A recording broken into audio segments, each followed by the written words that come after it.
Hello guys, कैसे हैं आप सब। मैं रोहित सिंह अपने YouTube channel Rohit chemistry classes में आप सभी का स्वागत करता हूं। और हम लोग जैसा कि वाइट बोर्ड पर पढ़ रहे थे, लेकिन वाइट बोर्ड पर समस्या ये है कि अभी हम लोगों के समय पेपर में दिन बचे हैं कम। और हम लोग अगर एक या दो या तीन टॉपिक अगर बोर्ड पर पढ़ेंगे तो इससे सिलेबस कवर नहीं हो पाएगा। और हमारे पास अभी डिजिटल बोर्ड की सेवा उपलब्ध नहीं है, इसलिए कि हम डिजिटल बोर्ड पर सारी मैराथन या बहुत बड़े बड़े वन शॉट आपको कराएं पूरे पूरे चैप्टर के, क्योंकि डिजिटल बोर्ड की बात अलग होती है। उसमें पीडीएफ पड़ी रहती हैं और क्वेश्चन एक्सप्लेन करते चले जाते हैं तो थोड़ा जल्दी फास्ट हो जाता है। लेकिन इसीलिए ऐसा डिजिटल बोर्ड ना होने के कारण हम अपने नोट्स से आपको एग्ज़ाम में रिवीजन कराएंगे फास्ट, क्योंकि जिससे कि आपका सारा कवर हो जाए चैप्टर वाइज।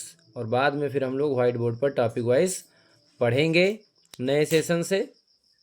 जल्दी आ जाइए सभी लोग, वीडियो को लाइक कीजिए, चैनल को सब्सक्राइब कर लीजिए सब्सक्राइब नहीं किए, और दोस्तों में वीडियो को शेयर कर दीजिए, जम के शेयर करिए, ठीक है।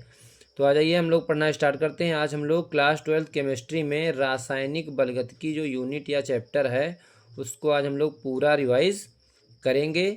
और थोड़ा सा तेज़ रिवीजन होगा, इसलिए आप लोग पढ़ते जाइएगा साथ ही में, और स्क्रीनशॉट की ज़रूरत हो तो स्क्रीनशॉट भी लेते जाइएगा, ठीक है। तो हम लोग स्टार्ट करते हैं रासायनिक बलगतिकी।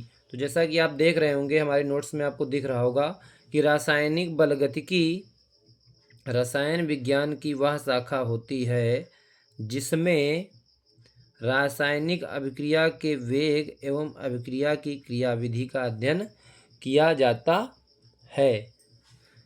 मतलब यह है कि रासायनिक बलगतिकी जो रसायन विज्ञान की शाखा है जिसके अंतर्गत हम लोग रासायनिक अभिक्रिया के वेग एवं अभिक्रिया की क्रियाविधि का अध्ययन करते हैं। तो ऐसी रसायन विज्ञान की जो शाखा होती है वो कहलाती है रासायनिक बल गतिकी कहलाती है, ठीक है।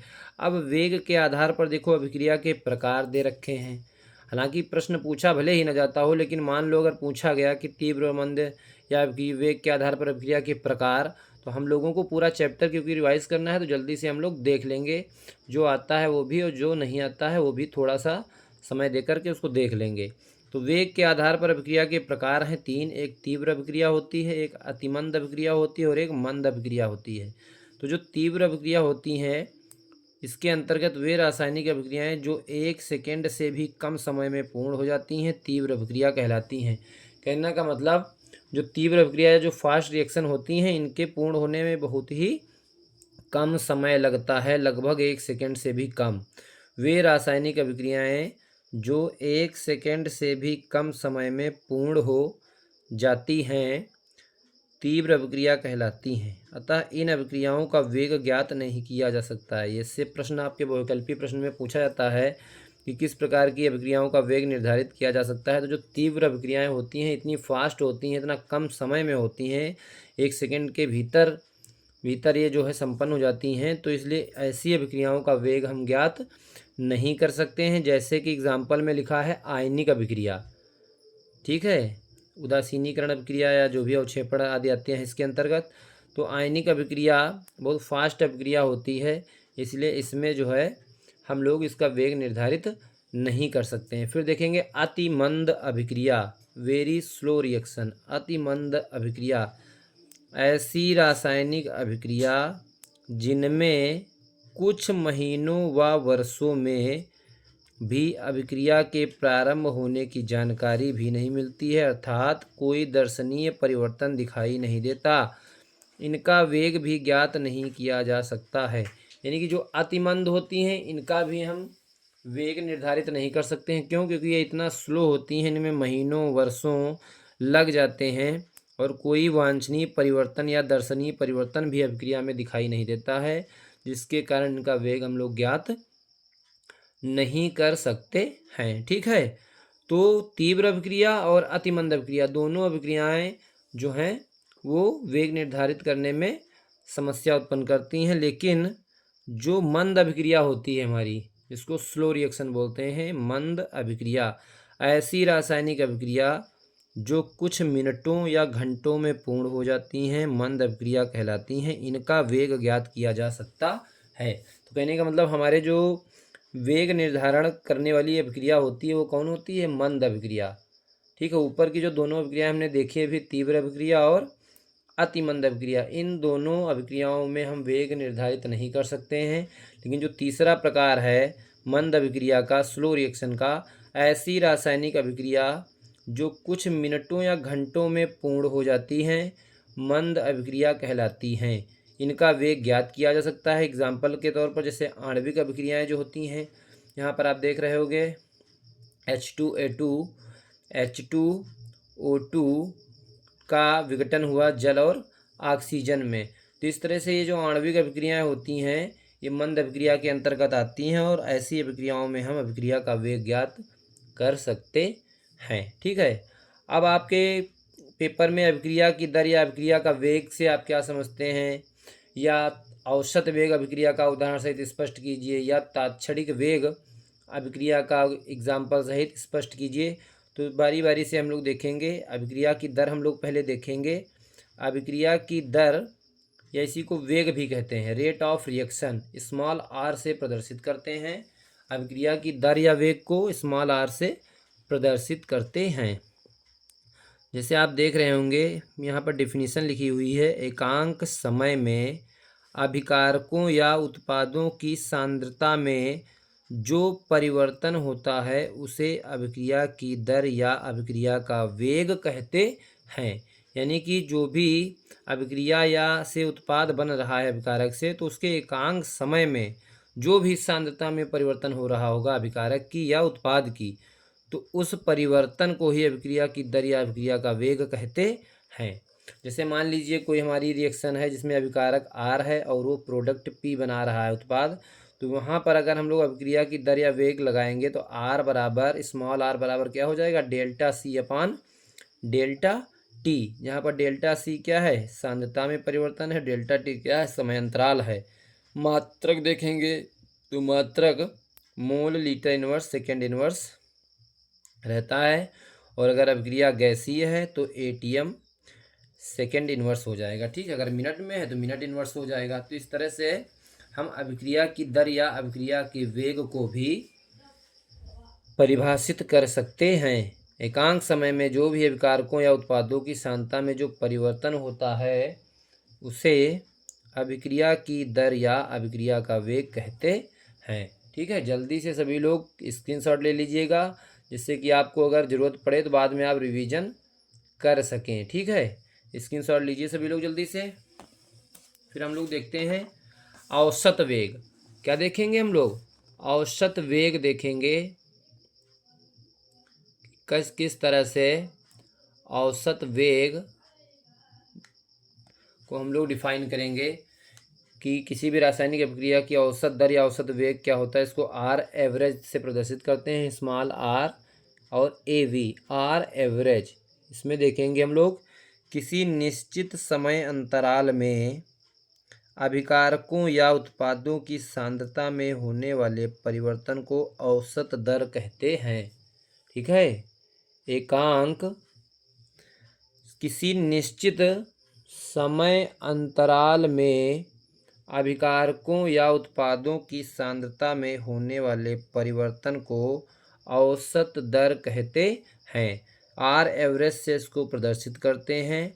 आर एवरेज बराबर क्या हो जाएगा, यहाँ पर बराबर plus minus delta C upon delta T. यहाँ पर प्लस माइनस जो लगाया गया है वो अभिकारक और उत्पादों की सांद्रता के लिए यूज किया गया है।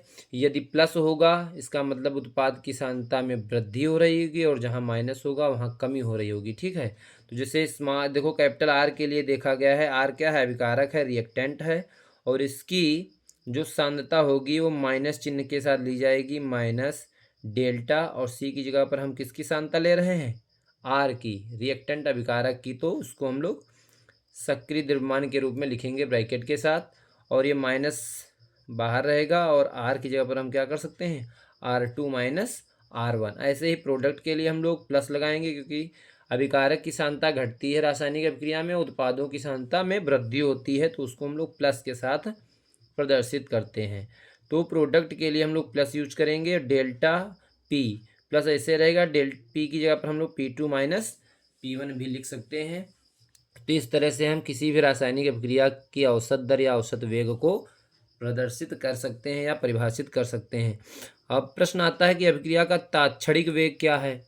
तो जो तात्क्षणिक वेग होता है इसको भी देख लेंगे। किसी रासायनिक अभिक्रिया में एक निश्चित क्षण पर अभिकारकों या उत्पादों की सांद्रता में होने वाले परिवर्तन को तात्क्षणिक वेग या दर कहते हैं।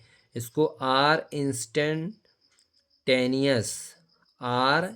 इंस्टेंटेनियस से प्रदर्शित करते हैं। RINS का मतलब है इंस्टेंटेनियस, RINS से प्रदर्शित करते हैं।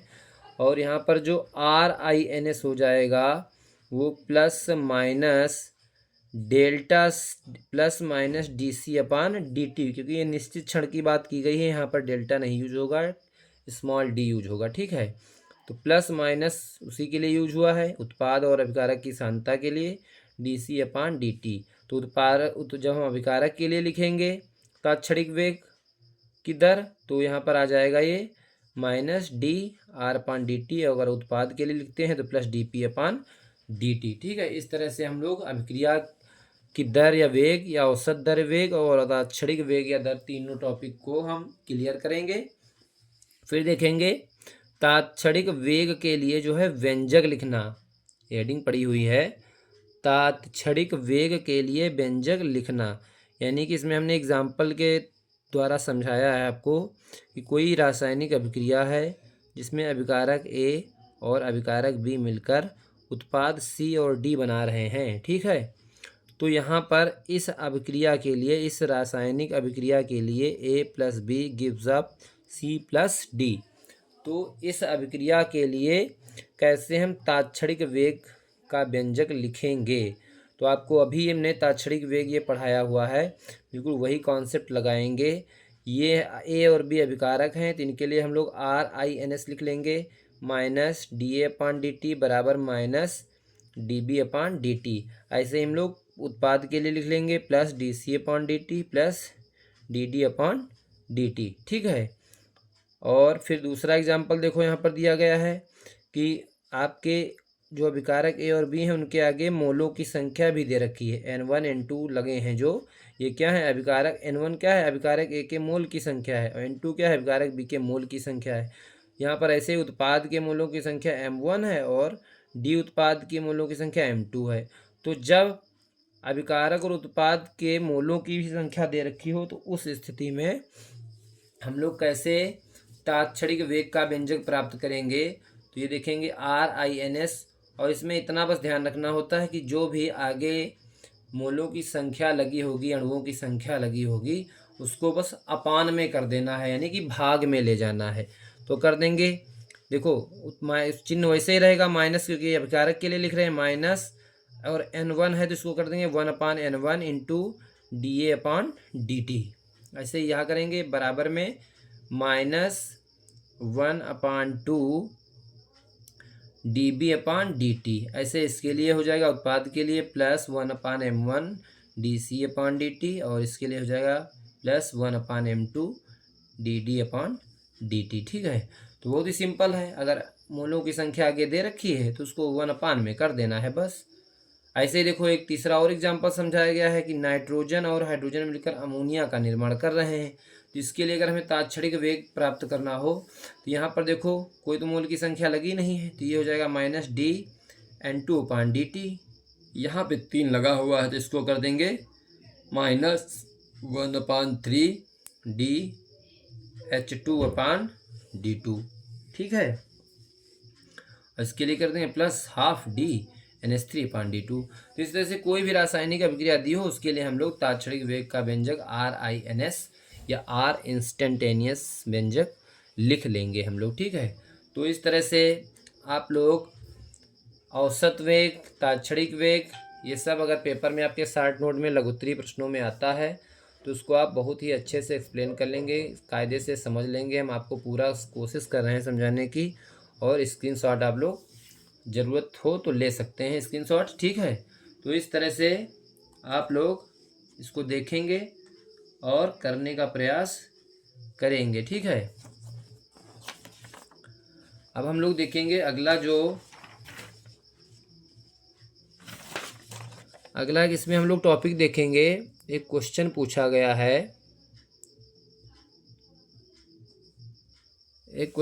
गया है, कि 2A किप्सअप उत्पाद लगा है। इसमें कह रहा है कि अभिक्रिया में A की सांद्रता 10 मिनट में 0.5 मोल लीटर इनवर्स से घटकर 0.4 लीटर इनवर्स रह जाती है। इस समय अंतराल के लिए अभिक्रिया वेग की गणना कीजिए। बात समझ रहे हैं? इस समय के लिए जो है अभिक्रिया वेग की आपको गणना करनी है। तो 2A यानी कि अभिकारक जो A है उसके 2 मोल या 2 अणु हैं और वो उत्पाद बना रहे हैं कोई भी। उस अभिक्रिया में A की सांद्रता जो होती है, यानी कि इस A की सांद्रता जो है वो 10 मिनट में 0.5 से घटकर 0.4 रह जाती है। तो अभिक्रिया के वेग की गणना पूछ रहा है। तो देखो 2A बराबर उत्पाद जैसा सवाल में दे रखा है, ऐसे हमने यहाँ पर लिख लिया। अब जो समय अंतराल ये दे रखा है 10 मिनट का, तो डेल्टा टी का मान दे रखा है 10 मिनट। क्या दे रखा है?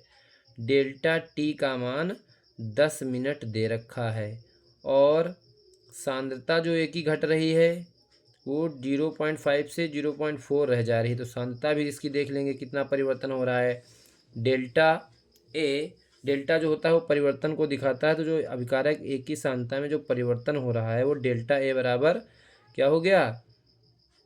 देखो यहाँ पर 0.5 माइनस 0.4 करेंगे तो यहाँ से क्या आ जाएगा। लेकिन हाँ, इसमें एक ये चीज़ ध्यान रखेंगे कि जो सांद्रता में परिवर्तन होता है वो क्या होता है? R2 माइनस R1 होता है। यानी कि जो रिएक्टेंट है यहाँ पर अभिकारक ए है, R2 माइनस R1 जब करेंगे तो इसमें R2 है कौन? सांद्रता घटकर दूसरी सांद्रता क्या है? 0.4 है। और R1 पहली सांद्रता क्या थी यहाँ पर? 0.5। तो इसीलिए यहाँ पर हम लोग 0.4 से माइनस 0.5 कर रहे हैं। आप लोग ये मत समझिएगा कि ज़्यादा से कम को घटा दें, क्योंकि सांद्रता जो होती है वो क्या होती है? अंतिम सांद्रता माइनस प्रारंभिक सांद्रता। तो यहाँ पर अंतिम सांद्रता है 0.4 और प्रारंभिक सांद्रता है माइनस 0.5। तो इसको जब हम लोग घटाएंगे तो माइनस का 0.1 आ जाएगा। अब हम लोग रख देंगे इसमें, क्योंकि आगे 2 लगा है, इसलिए इसका जो अभिक्रिया के वेग की गणना होगी, आर एवरेज जो होगा इसका वो यहाँ से निकल आएगा। देखो यहाँ पर समय अंतराल कह रहा था, तो निश्चित समय अंतराल जो होता है वो औसत वेग के लिए ही यूज होता है। इस टर्म को पहचान लेंगे समय अंतराल की। यहाँ पर फार्मूला कौन सा लगेगा? आर एवरेज लगेगा या आर तात्क्षणिक वेग का लगेगा। तो यहाँ पर जो समय अंतराल की बात करी है, क्योंकि अभी हमने आपको जो परिभाषा दिखाई थी औसत वेग की, उसमें यही लिखा था किसी निश्चित समय अंतराल में। तो यहाँ पर निश्चित समय अंतराल ही तो है 10 मिनट का। तो आर एवरेज बराबर क्या हो जाएगा? यहाँ पर माइनस, क्योंकि अभिकारक के लिए लिख रहे हैं तो -2 देखो आगे लगा है, इसको अपान में लिख देंगे 1/2 इंटू क्या हो जाएगा? Delta A upon delta T. और ये -1/2 मान रख देंगे। यहाँ पर डेल्टा में परिवर्तन आया था -0.1 और अपान में डेल्टा टी कितना था?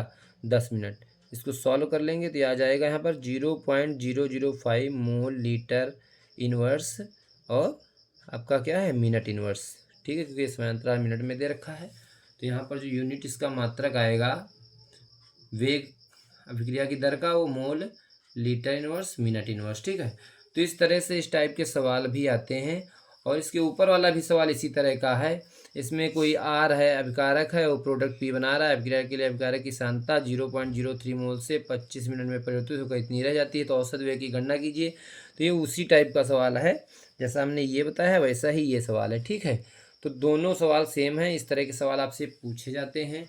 जल्दी से आप लोग जो है स्क्रीनशॉट ले लीजिए, जिससे कि आपको रिवीजन करने में कोई समस्या ना हो। ठीक है, स्क्रीनशॉट लेते जाइएगा आप सभी लोग। फिर हम लोग देखेंगे किसी भी अभिक्रिया के जो वेग है, उस अभिक्रिया के वेग को प्रभावित करने वाले जो कारक होते हैं वो कैसे, किन कारकों पर या किन फैक्टर्स पर जो है प्रभावित होते हैं। ठीक है, जल्दी से हम लोग देखेंगे हम लोग किसी भी रासायनिक अभिक्रिया के वेग को प्रभावित करने वाले कारक आपसे पूछा जाता है। प्रश्न में पूछा गया एग्जाम में कि रासायनिक अभिक्रिया या अभिक्रिया के वेग को परिभाषित कीजिए तथा अभिक्रिया के वेग को प्रभावित करने वाले कारक का उल्लेख कीजिए। तो हम देखेंगे कोई भी रासायनिक अभिक्रिया जो होती है, अभिक्रिया का वेग या अभिक्रिया की दर तो हम लोगों ने अभी पढ़ी, ठीक है।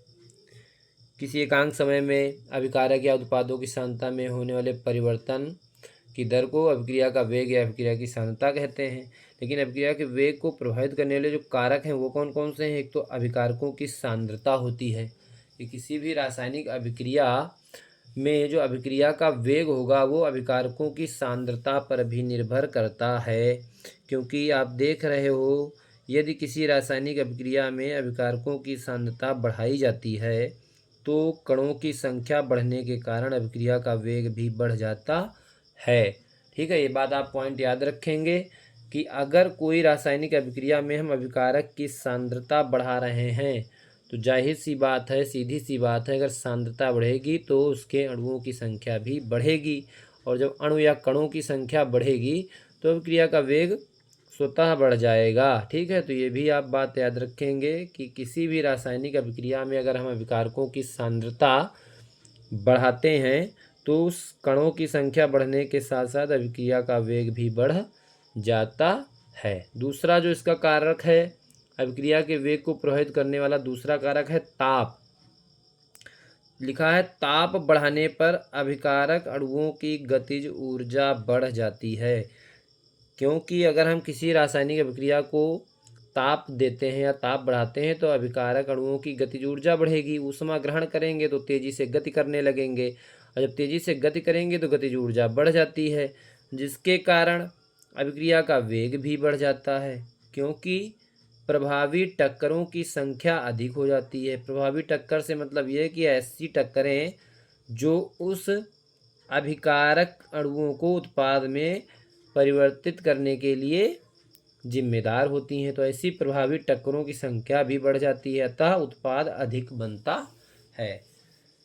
एक नोट लिखा हुआ है पॉइंट यहाँ पर ताप में कि अगर 10 डिग्री सेल्सियस ताप बढ़ाने पर अभिक्रिया का लगभग, जो अभिक्रिया का वेग है, यहाँ वेग मिस हो गया है, अभिक्रिया का वेग लगभग 2 गुना हो जाता है, लेकिन अभिक्रिया समांगी होनी चाहिए, ये कंडीशन है। यदि रासायनिक अभिक्रिया वह समांगी है तो प्रत्येक 10 डिग्री सेल्सियस ताप बढ़ाने पर अभिक्रिया का वेग लगभग क्या हो जाता है? 2 गुना हो जाएगा।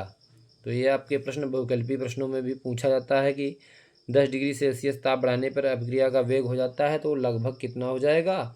2 गुना हो जाता है, ठीक है। अगला जो इसका कारक है वो कारक है उत्प्रेरक का प्रभाव। आपको पता होगा उत्प्रेरक धनात्मक भी होते हैं, ऋणात्मक भी होते हैं। जैसा कि इसमें लिखा है धनात्मक उत्प्रेरक अभिक्रिया के वेग को बढ़ा देते हैं, क्योंकि वह सक्रियण ऊर्जा को कम कर देता है। जो भी धनात्मक उत्प्रेरक होगा वो क्या करेगा? जो भी सक्रियण ऊर्जा होगी उसको कम कर देगा, और जैसे ही सक्रियण ऊर्जा कम होगी तो वह अभिक्रिया जो होगी वो क्या हो जाएगी? जल्दी से संपन्न हो जाएगी।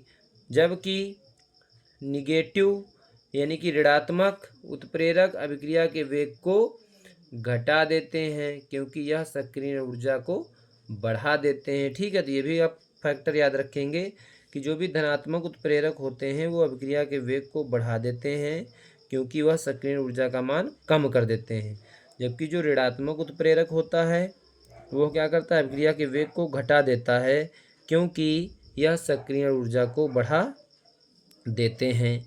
अगला जो कारक है दाब। किसी गैसीय अभिक्रिया पर दाब बढ़ाने से आयतन घट जाता है। अगर कोई रासायनिक समीकरण या रासायनिक अभिक्रिया गैसीय है और किसी पात्र में संपन्न हो रही है तो अगर हम दाब बढ़ाएंगे तो आयतन घट जाएगा, और जैसे आयतन घटेगा जिसके कारण अभिकारक अणुओं की सांद्रता बढ़ जाती है। जब आयतन घटेगा तो जो ज़्यादा स्थान में अभिकारक के कण या अणु फैले होंगे वो कम स्थान में आ जाएंगे तो सांद्रता बढ़ जाती है, अतः अभिक्रिया का वेग भी बढ़ जाता है, ठीक है। अगला जो कारक है अभिक्रिया के वेग को प्रभावित करने के लिए सतह क्षेत्रफल। लिखा है किसी ठोस अभिक्रिया के लिए अभिकारकों की सतह का क्षेत्रफल जितना अधिक होता है अभिक्रिया का वेग भी उतना ही अधिक होता है। यानी कि अगर कोई ठोस अभिक्रिया के लिए अभिकारकों की सतह अगर है और उसका क्षेत्रफल जितना अधिक होगा, किसी ठोस अभिक्रिया के लिए अभिकारक की सतह का क्षेत्रफल जितना अधिक होता है, अभिक्रिया का वेग भी उतना ही अधिक होता है। जैसे लकड़ी के टुकड़े की अपेक्षा लकड़ी की छीलन अधिक तेजी से जलती है। क्यों? क्योंकि वहाँ पर अभिक्रिया तेजी से संपन्न होती है, क्योंकि लकड़ी का जो टुकड़ा होगा और जो लकड़ी की छीलन होगी, लकड़ी की छीलन का क्षेत्रफल ज़्यादा होगा, और जब लकड़ी की छीलन का सतह क्षेत्रफल ज़्यादा होगा तो तेज़ी से जलेगी। जबकि जो ठोस लकड़ी होगी, लकड़ी का जो टुकड़ा होगा ठोस, उसका सतह क्षेत्रफल कम होगा। तो इसीलिए लकड़ी के टुकड़े की अपेक्षा लकड़ी की छीलन अधिक तेजी से जलती है। अगला कारक क्या है? अभिकारकों की प्रकृति।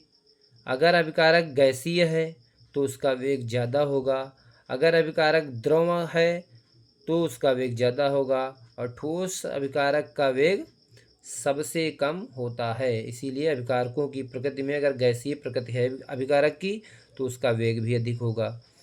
अगला प्रश्न है, अगला जो इसमें फैक्टर है, कारक है अभिक्रिया के वेग को प्रभावित करने का, वो है माध्यम की प्रकृति।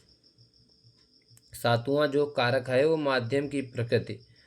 अगर आयनिक अभिकारक या ध्रुवीय अभिकारक की अभिक्रिया का वेग ध्रुवीय विलायक में अधिक होता है जबकि अध्रुवीय विलायक में कम होता है। कहने का मतलब, अगर अभिकारक ऐसा है जो आयनिक है, अपने आयनों में टूट जाता है, या ध्रुवीय है जिसको धनात्मक और ऋणात्मक आवेश जिस पर पाए जाते हैं, तो ऐसे अभिकारक का वेग ध्रुवीय विलायक में अधिक होता है जबकि अध्रुवीय विलायक में कम होता है। विकिरण का भी प्रभाव देख लेंगे कैसे अभिक्रिया के वेग को प्रभावित करता है। कुछ अभिक्रिया का वेग विकिरण के प्रभाव से बढ़ जाता है। जैसे यहाँ पर देख रहे होंगे आप, हाइड्रोजन और क्लोरीन सूर्य के प्रकाश की उपस्थिति में हाइड्रोक्लोरिक अम्ल बनाते हैं। तीनों माध्यम यहाँ पर देख लेंगे, H2Cl2 और HCl, तीनों गैसीय माध्यम में हैं, और इसमें अभिकारक का जो वेग है वो विकिरण के प्रभाव से बढ़ जाता है। ठीक है, तो इस तरह से ये कारक हैं जो किसी भी रासायनिक अभिक्रिया के वेग को बढ़ाने में मदद करते हैं। जल्दी से स्क्रीनशॉट ले लेंगे सभी लोग, फिर अगला टॉपिक हम लोग देखेंगे। इसमें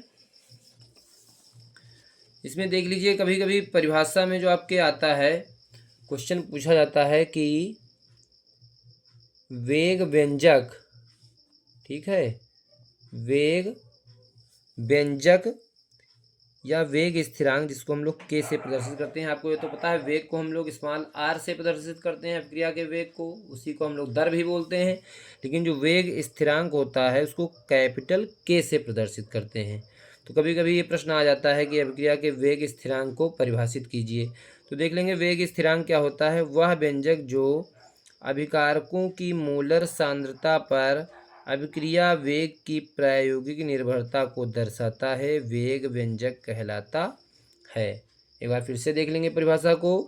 वह व्यंजक जो अभिकारकों की मोलर सांद्रता पर अभिक्रिया वेग की प्रायोगिक निर्भरता को दर्शाता है, वेग व्यंजक कहलाता है।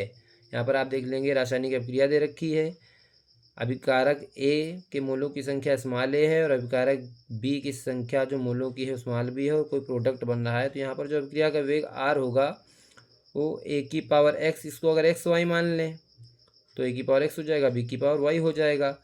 तो एक्स व वाई जो यहाँ पर आए हैं क्या हैं? एक्स व वाई के मान ए व बी के समान भी हो सकते हैं, यानी कि जो स्मॉल ए स्मॉल बी है इसके समान हो सकते हैं, अतः अलग अलग भी हो सकते हैं। तो के क्या है? यहाँ पर वेग स्थिरांक है, जो अनुप्रार्थी चिन्ह हटके के आया है क्या है? वेग स्थिरांक है। और आपको पता है कि अगर शून्य कोटि की अभिक्रिया होती है तो आर के बराबर होता है, यानी कि अभिक्रिया की दर या अभिक्रिया का वेग जो होता है वो वेग स्थिरांक के बराबर होता है। वेग स्थिरांक का मात्रक देख लेंगे। वैसे वेग स्थिरांक के मात्रक निकालने का सूत्र हम यही होता है जो आपके सामने हमने लिख रखा है बॉक्स में, मोल प्रति लीटर, ब्रैकेट की पावर ऊपर लगा देते हैं 1 - n into second inverse. n जो होता है वो क्या होता है? अभिक्रिया की कोटि होती है। ठीक है, जहाँ n क्या है? देखो अभिक्रिया की कोटि ही है, x + y लिखा है, ये क्या है, अभिकारक अणुओं की सांद्रताओं का योग है, यानी कि n क्या है, कोटि है। तो इस फार्मूले को अगर हम याद रखेंगे सूत्र को, k का मात्रक या वेग स्थिरांक का अगर मात्रक निकालना है हमको, तो मोल प्रति लीटर ब्रैकेट के ऊपर 1 - n सेकेंड इनवर्स। जैसी अभिक्रिया होगी, अगर शून्य कोटि की अभिक्रिया है तो n की जगह पर शून्य हो जाएगा, अगर प्रथम कोटि की अभिक्रिया है तो n की जगह पर 1 हो जाएगा, अगर द्वितीय कोटि की अभिक्रिया है तो n की जगह पर 2 हो जाएगा, और हम मात्रक किसी भी चीज़ का निकाल सकते हैं। ठीक है, तो k का मात्रक हम निकाल लेंगे। अगर गैसीय अभिक्रिया है तो उसके लिए k का मात्रक जो हो जाएगा वो यहाँ पर मोल प्रति लीटर की जगह पर atm हो जाएगा, और बाकी सब वही रहेगा 1 - n इंटू सेकेंड इनवर्स। ठीक है, तो इस तरह से हम लोग इस टॉपिक को भी देख लेंगे, स्क्रीनशॉट ले लेंगे। ठीक है, अगला हम लोग देखेंगे यहाँ पर, जैसे देखो यहाँ पर कुछ एग्जाम्पल के द्वारा आपको बताया गया है कि कैसे हम किसी भी रासायनिक समीकरण या रासायनिक अभिक्रिया के लिए हम वेग स्थिरांक k का मात्रक निकालेंगे। जैसे फॉर एग्जांपल N2 + 3H2 और बन गया हमारा अमोनिया। तो इसमें अगर हमको वेग स्थिरांक k का मात्रक निकालना है तो हम पहले तो R = k और N2 की सांद्रता देखो ऐसे लिख लिए, अगर इसके आगे कुछ नहीं है तो 1 लगा लिए, और H2 की पावर 3 लगा लिए, आगे लगा है। तो यहाँ पर जब x + y करेंगे तो 1 और 3 जुड़कर कितना हो जाएगा, 4। लेकिन हमको k का मात्रक निकालना है तो हम फार्मूला यहाँ पर लगा देंगे मोल प्रति लीटर की power 1 - n into second inverse. और जैसे ही ऐसा हम करेंगे तो यहाँ पर हम देखेंगे मोल प्रति लीटर, और n की जगह पर अभिक्रिया की कोटि होती है, तो यहाँ पर अभिक्रिया की कोटि कितनी है, देखो 1 और 3 कितनी हो गई, 4। तो यहाँ पर हम n की जगह पर मान रख दिए 4 और इंटू सेकेंड इनवर्स। अब 1 - 4 करेंगे, जब -4 में से प्लस का 1 जाएगा तो -3 आ जाएगा इंटू सेकेंड इनवर्स। अब ये जो -3 है वो तो मोल पर भी पावर है, लीटर पर भी पावर है, तो मोल के समानुपाती है, तो मोल -3 और ये लीटर -3 ऊपर जाएगा तो क्या हो जाएगा, प्लस, तो लीटर 3 इंटू सेकेंड इनवर्स। इस तरह से k का मात्रक निकल आएगा। और अगर अभिक्रिया गैसीय माध्यम में है तो ये वाला फार्मूला अप्लाई कर देंगे, तो atm की पावर -3 इंटू सेकेंड इनवर्स। तो इस तरह से किसी भी रासायनिक समीकरण अभिक्रिया के लिए हम लोग वेग स्थिरांक k का मात्रक निकाल सकते हैं। ठीक है, देखेंगे वेग स्थिरांक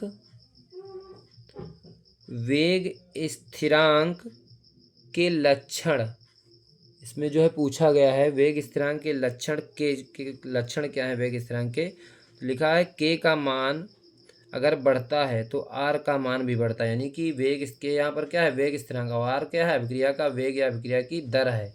तो अगर वेग स्थिरांक k का मान बढ़ेगा तो अभिक्रिया की दर या अभिक्रिया का वेग भी क्या हो जाएगा, बढ़ जाएगा।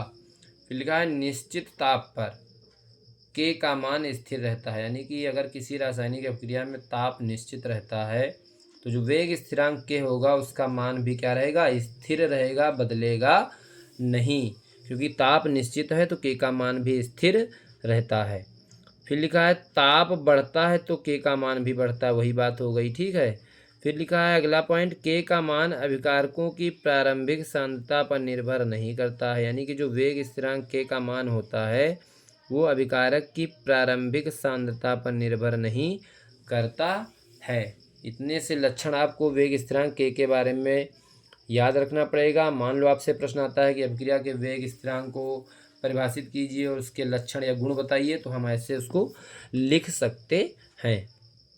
फिर आपसे पूछा गया है कि अभिक्रिया के वेग r और वेग स्थिरांक k में अंतर। आपसे ये प्रश्न पूछा गया, आप आंसर उठा के देखेंगे या क्वेश्चन बैंक देखेंगे तो उसमें अभिक्रिया का वेग और अभिक्रिया के वेग स्थिरांक k के मध्य अंतर या विभेद आपसे पूछा गया है।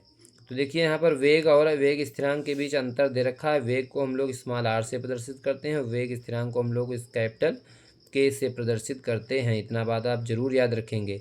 तो वेग जो होता है क्या होता है, देखो एकांक समय में अभिकारकों या उत्पादों की सांद्रता में होने वाले परिवर्तन को अभिक्रिया का वेग कहते हैं।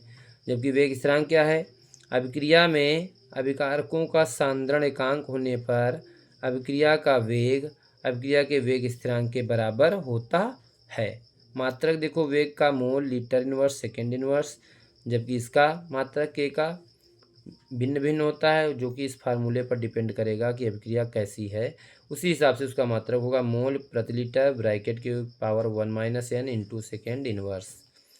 तीसरा अंतर क्या है, वेग में देखेंगे। तीसरा अंतर, अभिक्रिया का वेग जो आर होता है वो समय के साथ घटता है, यानी कि जैसे जैसे समय होता जाएगा तो अभिक्रिया का वेग जो होगा वो क्या होगा, घटता जाएगा। अभिक्रिया का वेग समय के साथ घटता है।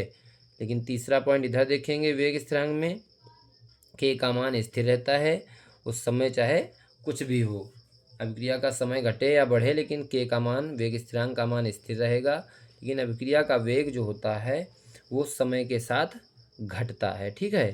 ताप पर निर्भर करता है, यानी कि अभिक्रिया का वेग ताप पर निर्भर करेगा। अगर ताप बढ़ाएंगे तो अभिक्रिया का वेग बढ़ जाएगा, ताप घटाएंगे तो अभिक्रिया का ताप घट जाएगा। कहने का मतलब अभिक्रिया का जो वेग आर है वो ताप पर निर्भर करता है, जबकि वेग स्थिरांक में क्या है, ताप पर निर्भर करता है। ठीक है, ये भी ताप पर निर्भर करता है, नहीं ये ताप पर निर्भर नहीं करता है, यहाँ पर लिख लेंगे नहीं करता है। ठीक है, ताप पर निर्भर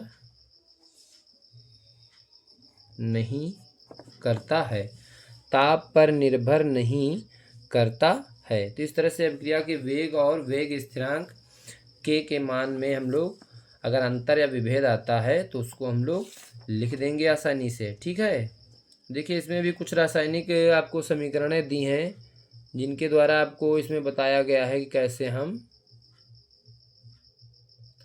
कैसे हम किसी भी रासायनिक अभिक्रिया के लिए वेग स्थिरांक के का मात्रक ज्ञात करेंगे। तो हमने अभी आपको फार्मूला बताया था, वो अभिक्रिया चाहे जैसी हो, जैसे आप 1 मिनट के लिए देख लेंगे। जैसे ये रिएक्शन दे रखी है, पहली 3NO नाइट्रिक ऑक्साइड है और ये गैसीय माध्यम में है, N2O नाइट्रस ऑक्साइड बनता है। और इसके लिए वेग जो होगा अभिक्रिया का वेग बराबर के, वो क्या हो जाएगा, NO की पावर क्या हो जाएगा, NO की पावर 2, क्या हो जाएगा, NO की पावर 2। ठीक है, ऐसे ही हम लोग ये सारे एग्जाम्पल आप लोग देख लेंगे, पीछे हम पढ़ा चुके हैं, क्योंकि थोड़ा फास्ट रिवीजन भी कराना है, अभी बहुत सारा इसमें कंटेंट बाकी है इस चैप्टर में। अगला टॉपिक हम देखेंगे अभिक्रिया की कोटि। प्रश्न आपसे पूछा जाता है कि अभिक्रिया की कोटि से आप क्या समझते हैं, उदाहरण सहित स्पष्ट कीजिए। तो देखेंगे अभिक्रिया की जो कोटि होती है इसको इंग्लिश में कहते हैं ऑर्डर ऑफ रिएक्शन। अभिक्रिया की कोटि ऑर्डर ऑफ रिएक्शन। तो इसमें देखेंगे कि जैसे ये कोई रासायनिक अभिक्रिया है, अभिकारक है ये ए और स्मॉल ए क्या है, उस अभिकारक ए के मोल की सांद्रता है या मोलों की संख्या या अणुओं की संख्या। ऐसे ही यहाँ पर स्मॉल बी, इस बी अभिकारक के अणुओं की संख्या या मोल की संख्या, और कोई प्रोडक्ट बनाते हैं। ठीक है, ये ए और बी अभिकारक मिलकर के कोई प्रोडक्ट बनाते हैं। तो वेग नियम यहाँ से क्या लगेगा, आर बराबर dx/dt, और के क्या हो जाएगा यहाँ पर, ए की पावर एक्स और बी की पावर वाई। अगर ए और बी को एक्स वाई मान लें तो ऐसे बन जाएगा, यानी कि कोटि जो यहाँ से हो जाएगी वो क्या हो जाएगी, एक्स प्लस वाई। कोटि क्या हो जाएगी, एक्स प्लस वाई। इसी से परिभाषा देखो, इसी से परिभाषा निकलेगी अभिक्रिया की कोटि की। लिखा है अतः किसी रासायनिक अभिक्रिया के वेग व्यंजक में, यानी कि ये जो वेग व्यंजक आया है देखो, आर बराबर के ही आया है वेग व्यंजक। किसी रासायनिक अभिक्रिया के वेग व्यंजक में अभिकारकों की सांद्रताओं की, यानी कि ये अभिकारक हैं और इनकी सांद्रताओं की घात का योग, ये एक्स और वाई क्या है, अभिकारक ए और बी की सांद्रता ही तो हैं। व्यंजक में अभिकारकों की सांद्रता की घातों का योगफल अभिक्रिया की कोटि कहलाता है, यानी कि जो ये अभिकारक ए और बी हैं इनकी जो सांद्रताओं की घातों का योग है यही क्या है, अभिक्रिया की कोटि है, एक्स प्लस वाई। या ऐसे भी लिख सकते हैं अथवा करके, किसी रासायनिक अभिक्रिया की कोटि उन अणुओं की संख्या होती है जिनकी सांद्रता पर अभिक्रिया का वेग निर्भर करता है, यानी कि एक्स और वाई की सांद्रता पर ही अभिक्रिया का वेग निर्भर करेगा। तो ऐसे परिभाषा दे सकते हैं, या अथवा वाली जो आपको आसान लगे वो परिभाषा आप अभिक्रिया की कोटि की तैयार कर लेंगे। अभिक्रिया की कोटि के लक्षण क्या हैं, यदि किसी अभिक्रिया की कोटि 1 है तो वह प्रथम कोटि की होगी, शून्य अगर कोटि है तो वह अभिक्रिया शून्य कोटि की होगी, अगर किसी रासायनिक अभिक्रिया की कोटि 2 है तो वह द्वितीय कोटि की अभिक्रिया होगी। फिर लिखा है जो चौथा पॉइंट है ये बहुत इंपॉर्टेंट है कि कोटि एक प्रायोगिक मान है। यानी कि किसी भी रासायनिक अभिक्रिया को हम लोग देख कर ये उसकी कोटि को निर्धारित नहीं कर सकते हैं, क्योंकि जो कोटि है वो क्या है, एक प्रायोगिक मान है। अर्थात किसी रासायनिक अभिक्रिया की समीकरण को देखकर उसकी कोटि नहीं बताई जा सकती है। पांचवा पॉइंट क्या है, कोटि का कोई मात्रक नहीं होता है, ये भी याद रखेंगे। जो अभिक्रिया की कोटि होती है उसका कोई मात्रक नहीं होता है। छठा पॉइंट क्या है, कोटि व आणविकता समान भी हो सकती है। किसी भी रासायनिक समीकरण या अभिक्रिया के लिए जो कोटि होगी और आणविकता दोनों समान भी हो सकती हैं। इस तरह से आप ये विशेषताएं भी अभिक्रिया की कोटि के लक्षण याद रखेंगे। जल्दी से स्क्रीनशॉट ले लीजिए सभी लोग, स्क्रीनशॉट लेते रहिएगा आप लोग अपनी आवश्यकता अनुसार, ठीक है। और हम लोग फिर देखते हैं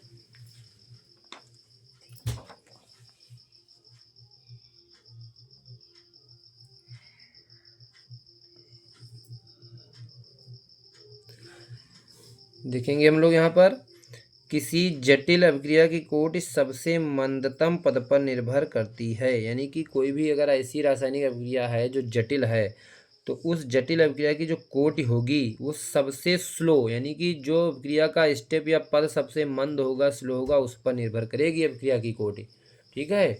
अभिक्रिया की कोटि तीव्र पद पर निर्भर नहीं करती है, ना अति मंद पर, केवल मंद पद पर निर्भर करती है। लिखा है किसी जटिल अभिक्रिया की कोटि सबसे मंदतम पद पर निर्भर करती है। और अभिक्रिया की जो कोटि है वो शून्य भी हो सकती है, धनात्मक भी हो सकती है, ऋणात्मक भी हो सकती है और भिन्नात्मक भी हो सकती है, ठीक है।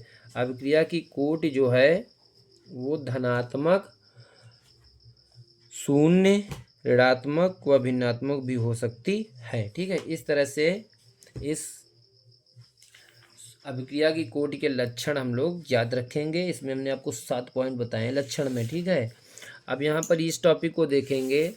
शून्य कोटि की अभिक्रिया के लिए वेग व वेग स्थिरांक के का मात्रक अगर आता है आपको निकालने को, तो एक चीज़ आप याद रखेंगे, वो अभिक्रिया चाहे शून्य कोटि की हो, चाहे प्रथम कोटि की हो और चाहे द्वितीय कोटि की हो, आर का मात्रक यानी कि वेग का मात्रक या अभिक्रिया की दर का मात्रक, आर का मात्रक जो होगा वो तीनों के लिए सेम होता है। जैसा कि हमने यहाँ पर लिखा हुआ है, शून्य कोटि की अभिक्रिया के लिए जो आर का मात्रक होगा, वेग का मात्रक, आर किसको दिखा रहा है, वेग को, और वेग स्थिरांक किसको दिखाता है, के को, ठीक है।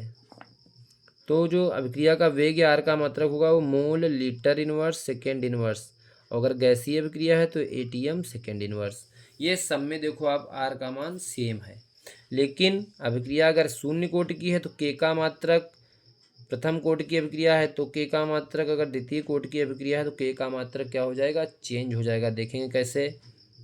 अगर शून्य कोटि की अभिक्रिया है तो एन का मान 0 हो जाएगा, अभिक्रिया की कोटि एन होगी क्या हो जाएगी, शून्य हो जाएगी। तो यहाँ पर जो हम फार्मूला लगाएंगे के का मात्रक निकालने के लिए, मोल प्रति लीटर ब्रैकेट के ऊपर 1 minus n into second inverse. तो जैसे ही एन का मान यहाँ हम 0 रखेंगे तो एक में से 0 हो जाएगा, एक ही रहेगा। तो ये मोल और लीटर ऊपर जाएगा तो क्या हो जाएगा, माइनस में हो जाएगा, mole litre inverse second inverse. तो यहाँ पर आप देखेंगे आर का मात्रक और के का मात्रक, ये दोनों मात्रक देखो सेम आ रहे हैं। यानी कि जो शून्य कोटि की अभिक्रिया होती है उसके लिए अभिक्रिया का वेग और वेग स्थिरांक के दोनों क्या होते हैं, समान होते हैं, ठीक है। ये केवल शून्य कोटि की अभिक्रिया के लिए होता है बस। प्रथम कोटि की अभिक्रिया में आप देखेंगे तो के का मात्रक यहाँ चेंज हो जाएगा। जैसे एन की जगह पर 1 रखेंगे तो 1 माइनस 1 0 हो जाएगा। जब ये पोर्शन 0 हो जाएगा तो इसका पावर क्या हो जाएगा, 1 हो जाएगा। और जब इसकी जगह पर पूरे टर्म पर 1 हो जाएगा तो एक गुणे सेकेंड इनवर्स करेंगे तो सेकेंड इनवर्स ही रहे शेष बचेगा, ठीक है। तो प्रथम कोटि की अभिक्रिया के लिए जो वेग स्थिरांक के का मात्रक होगा वो हो जाएगा सेकेंड इनवर्स, जबकि द्वितीय कोटि के लिए एन की जगह पर 2 रखेंगे तो जब इसको सॉल्व करेंगे तो आएगा mole inverse litre second inverse. इस तरह से मात्रक वेग स्थिरांक का चेंज हो जाएगा प्रथम और द्वितीय कोटि की अभिक्रिया में, जबकि शून्य कोटि की अभिक्रिया में वेग और वेग स्थिरांक के का मात्रक दोनों क्या रहते हैं, समान रहते हैं, ठीक। इतना ध्यान रखेंगे। इसी अभिक्रिया की कोटि और वेग व्यंजक पर ही देखो आपसे सवाल ऐसा पूछा जाता है कि किसी अभिक्रिया की कोटि ये गणना कीजिए जिसका वेग इस व्यंजक या वेग इस तरह दे रखा है। तो पहला सवाल क्या है, वेग बराबर, या इसको वेग की जगह स्मॉल आर भी लिख सकते हैं, ठीक है। वेग बराबर के अभिकारक ए की सांद्रता की घात 1/2 और अभिकारक बी की सांद्रता की घात 3/2। अब इसमें अभिक्रिया की कोटि की गणना कीजिए पूछ रहे हैं। तो कोटि आपको पता है अभिकारक अणुओं की सांद्रताओं की घातों का योगफल होता है। घात देखो 1/2 3/2 है, जोड़ दीजिए, सॉल्व कर लीजिए, 3 1 4/2 और 2 आ जाएगी। यानी कि अभिक्रिया की कोटि क्या होगी इस वेग व्यंजक के लिए, अभिक्रिया की कोटि होगी 2। ऐसे ये देखिएगा क्वेश्चन, ये वेग व्यंजक दे रखा है और इसमें कोड पूछ रहे हैं, तो x+y कर देंगे तो 3/2 प्लस -1 को जोड़ देंगे, इसको सॉल्व करेंगे तो 1/2 आ जाएगा। तो इसके लिए जो अभिक्रिया की कोटि आएगी वो क्या आ जाएगी, 1/2 आ जाएगी, ठीक है। अगला देखेंगे हम लोग,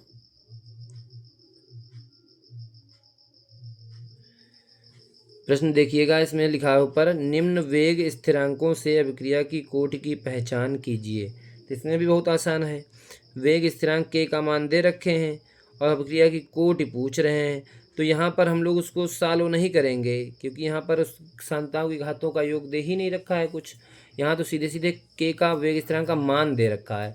लेकिन हम यहाँ मात्रक से पहचान लेंगे अभिक्रिया कौन सी होगी। Mole inverse litre second inverse किसका मात्रक होता है, द्वितीय कोटि की अभिक्रिया का। अभी हमने निकालना आपको बताया है कि कैसे हम मात्रक निकाल लेते हैं, ठीक है। तो ये मात्रक होता है द्वितीय कोटि की अभिक्रिया का।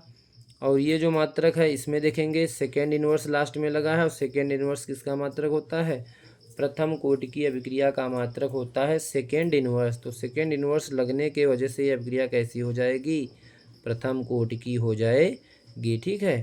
प्रश्न देखिएगा अगला, एक अभिक्रिया A+B गिव्स अ प्रोडक्ट के लिए वेग नियम R बराबर K, अभिकारक A की सांद्रता की घात 1/2 B की घात 2 दिया गया है। अभिक्रिया की कोटि क्या होगी, सीधी सी बात, यहाँ पर 1/2 + 2 जुड़ जाएगा, x+y 5/2 आ जाएगा, ठीक। ये भी बहुत आसान सा है। अगला प्रश्न देखेंगे, ये प्रश्न आपके लिए इम्पोर्टेंट है। अणु X का वायु में रूपांतरण, अणु X का वायु में रूपांतरण द्वितीय कोटि की बलगतिकी के अनुरूप होता है। यानी कि जो अभिकारक X होगा और ये जो वायु में परिवर्तित हो रहा है, रूपांतरित हो रहा है, तो ये किस बलगतिकी के अनुसार हो रहा है, द्वितीय कोटि के अनुसार। फिर कह रहा है यदि X की सांद्रता, ये जो X है इसकी सांद्रता 3 गुनी कर दी जाए तो वायु के निर्माण में होने में वेग का प्रभाव क्या पड़ेगा, वेग पर क्या प्रभाव पड़ेगा, ठीक है। देखिए यहाँ पर वेग पर क्या प्रभाव पड़ेगा, हम लोग यहाँ पर वेग नियम लगा देंगे, R बराबर K और x की पावर 2 इसलिए लगा दिए हैं क्योंकि अभिक्रिया की कोटि किस अनुरूप है, द्वितीय कोटि के अनुरूप हो रही है अभिक्रिया। तो यहाँ पर R1 बराबर क्या कर देंगे, K x की पावर 2। और जैसे इसमें कह रहा है कि अभिक्रिया अभिकारक x की सांद्रता 3 गुनी कर देंगे, तो पहले तो x थी, अब 3 गुनी करेंगे 3x हो जाएगी। तो R2 बराबर K 3x की पावर 2 इसलिए क्योंकि अभिक्रिया द्वितीय कोटि की है। 3 का स्क्वायर 9 हो जाएगा, 9 को बाहर कर लेंगे और x की पावर 2 ऐसे ही रखेंगे इसको, ठीक है। अब समीकरण नंबर 1 और समीकरण नंबर ये जो 2 आई है इसको समीकरण नंबर 2 मान लेंगे, ठीक है। जो लास्ट वाली है इसको नहीं, ठीक है। तो इस समीकरण को जब हम लोग देखेंगे तो समीकरण 2 में 1 से भाग कर देंगे, तो R2/R1 ये वाला पोर्शन ऊपर हो जाएगा, ये पोर्शन नीचे हो जाएगा, ठीक। K से K कट जाएगा, x की पावर 2 से x की पावर 2 कट जाएगी, R2/R1 बराबर 9 आएगा, यानी कि R2 बराबर 9R1। अतः अभिक्रिया का वेग 9 गुना हो जाएगा। यदि अभिकारक x की सांद्रता 3 गुनी करी जाए तो जो अभिक्रिया का वेग होगा वो कितना हो जाएगा, 9 गुना हो जाएगा। इस टाइप से आपसे सवाल पूछे जाते हैं, इस सवाल को कायदे से आप लोग देख लेंगे, समझ लेंगे और स्क्रीनशॉट जरूर लेते जाएंगे आप लोग, ठीक है। देखेंगे हम लोग अगला क्वेश्चन क्या है, अभिक्रिया 2A + B gives up A2B के लिए वेग बराबर K, अभिकारक A की सांद्रता B की सांद्रता की घात 2 है। यहाँ K का मान 2 गुणे 10⁻⁻6 मोल (2 लीटर की पावर 2 सेकेंड इनवर्स है। प्रारंभिक वेग की गणना कीजिए जबकि अभिकारक ए की सांद्रता दे रखी है 0.1 मोल प्रति लीटर और बी की दे रखी है 0.2 मोल प्रति लीटर तथा अभिक्रिया के वेग की गणना कीजिए जबकि ए घटकर 0.06 मोल प्रति लीटर हो जाए। यानी कि जो अभिकारक ए की सांद्रता यहाँ दे रखी है 0.1, ये कह रहा है यहाँ पर घटकर कितनी हो जाए 0.06 मोल प्रति लीटर हो जाए। ठीक है, तो सबसे पहले हम लोग इसमें क्या करेंगे, इसमें प्रारंभिक वेग की भी गणना करनी है और जब प्रारंभिक वेग की गणना कर लेंगे तब हम लोग इस सांद्रता को जो घटने की बात कर रहा है इसको हम लोग देखेंगे। ठीक है, तो इसमें हम लोग करेंगे क्या, देखो पहले तो इसमें जो वेग नियम दे रखा है अभिक्रिया 2a + b gives up a2b के लिए जो वेग नियम दे रखा है वेग बराबर k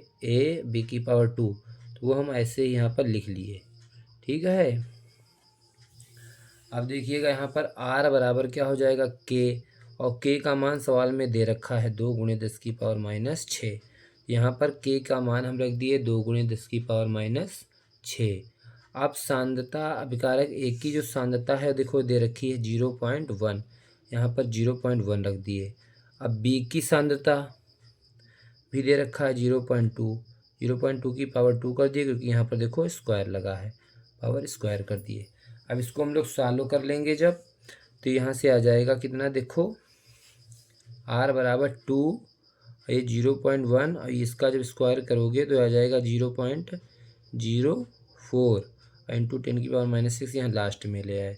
अब इसको जब सॉल्व कर लेंगे तो आ जाएगा 0.008 इंटू 10⁻⁻6 और जब दशमलव इधर लाएंगे तो -3 हो जाएगा, तो ये माइनस माइनस प्लस हो जाएगा, तो क्या हो जाएगा 10⁻⁹ 8 गुणे 10⁻⁹ मोल लीटर इनवर्स सेकेंड, यानी कि अभिक्रिया का जो प्रारंभिक वेग आ गया, अभिक्रिया का प्रारंभिक वेग कह लो या अभिक्रिया की प्रारंभिक दर कह लो, r आ गई 8 गुणे 10⁻⁹ mole litre inverse second inverse.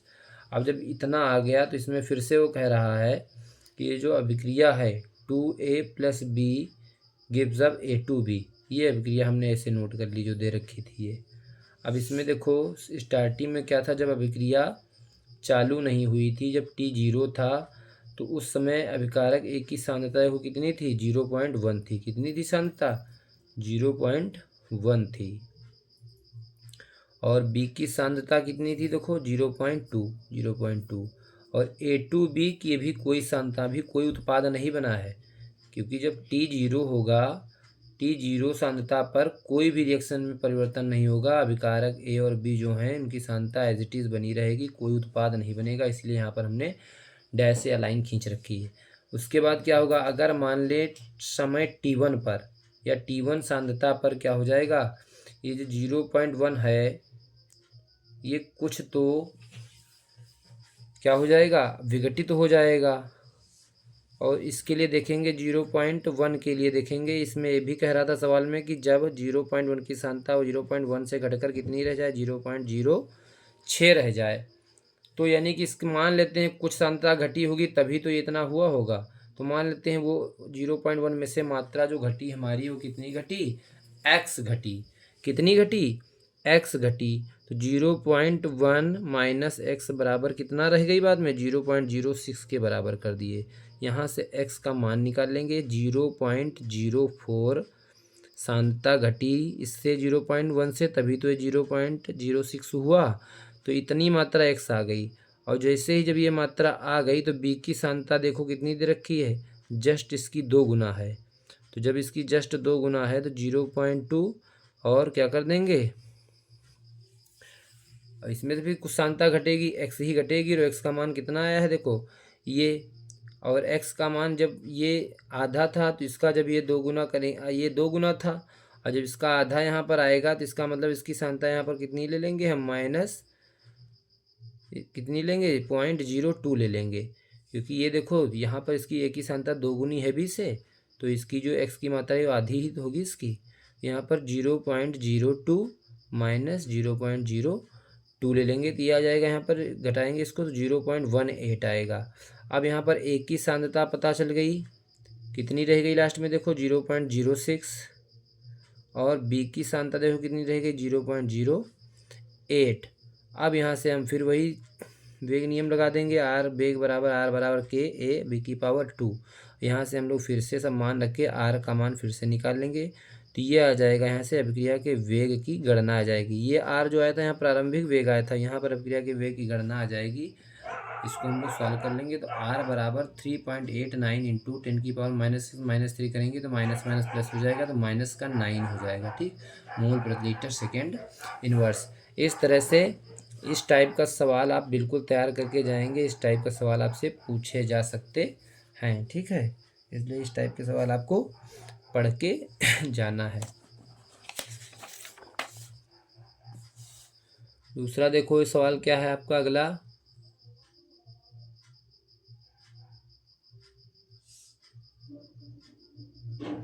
इसमें कह रहा है प्लैटिनम की सतह पर अमोनिया का अपघटन शून्य कोटि की अभिक्रिया है। प्लैटिनम की सतह पर अमोनिया का अपघटन शून्य कोटि की अभिक्रिया है। N2 एवं H2 के उत्पादन की दर क्या होगी यदि K का मान, यानी वेग स्थिरांक K का मान दे रखा है 2.5 इंटू 10 की power -4 mole litre inverse second inverse. ठीक है, तो यदि इस अभिक्रिया में वेग स्थिरांक K का मान दे रखा है और प्लेटिनम की सतह पर अमोनिया का अपघटन हो रहा है, और किस अभिक्रिया के तहत हो रहा है, शून्य कोटि की अभिक्रिया। तो यहाँ पर हम लोग रिएक्शन पहले लिख लेंगे, NH3 का अपघटन हो रहा है अमोनिया का, N2 और H2 में होगा। रिएक्शन बैलेंस करने के लिए यहाँ पर 2 लगेगा, यहाँ पर आगे हाइड्रोजन के 3 लगेगा। ठीक है, कोट शून्य कोट की है तो कोट का मान क्या हो जाएगा 0। और जब शून्य कोट की अभिक्रिया होती है तो अभिक्रिया का वेग और अभिक्रिया का वेग स्थिरांक के दोनों क्या होते हैं, बराबर होते हैं। तो R बराबर क्या हो जाएगा, K। अब यहाँ पर देखो नाइट्रोजन एवं हाइड्रोजन के उत्पादन की दर पूछ रहा है, यानी कि देखो dN2/dt और यहाँ पर dH2/dt। ठीक है, और K का मान सवाल में दे ही रखा है, निकाल लेंगे यहाँ से। रिएक्शन हम लोग एक बार फिर से लिख लेंगे यहाँ पर, और फिर यहाँ पर हम लोग जो है इसका देख लेंगे। इसमें 2 था तो इसमें /2 कर देंगे यहाँ पर दोनों जगह पर। यहाँ पर देखो अभिकारक जिसका विघटन हुआ है तो यहाँ पर क्या है 2 था, तो इस उत्पाद में हम दोनों उत्पादों में क्या कर देंगे 2 से भाग कर देंगे, तो यहाँ 1.2 N2 हो गया, यहाँ पर 3/2 H2 हो गया। अब वही नियम लगा देंगे हम लोग, R बराबर ये -d NH3/dt, यहाँ पर प्लस क्या हो जाएगा, ये पलट जाएगा। पहले तो इसमें भाग करते हैं, बाद में पलट जाता है, ये भी ध्यान रखेंगे। तो 2d N2/dt और यहाँ पर हो जाएगा प्लस 2/3d H2/dt। और दोनों के वैल्यू में देखो यहाँ पर पहला जो होगा, पहला यहाँ पर क्या निकला था ये, क्योंकि उत्पादन नाइट्रोजन के उत्पादन की दर ज्ञात करनी है, इसको बराबर कर देंगे किसके, R के। और जैसे ये 2 उधर जाएगा तो R/2 हो जाएगा ये यहाँ पर dN2, और R जो होगा वो K के बराबर होता है। K का मान दे रखा है, K का मान 2.5 इंटू 10 की पावर -4/2 सॉल्व कर लेंगे, इतना आ जाएगा। ऐसे इसका देख लेंगे, बराबर R के कर देंगे, और R ये इधर आएगा वैल्यू 2/3 तो इधर हो जाएगा 3/2 इंटू में सॉल्व कर लेंगे, ये आ जाएगा। ठीक है, तो इस तरह से नाइट्रोजन और हाइड्रोजन के उत्पादन की दर हम लोग निकाल लेंगे। ठीक है, सवाल में तो इस तरह से हम लोग सवाल को करेंगे। आगे देखते हैं हम लोग फिर अगला,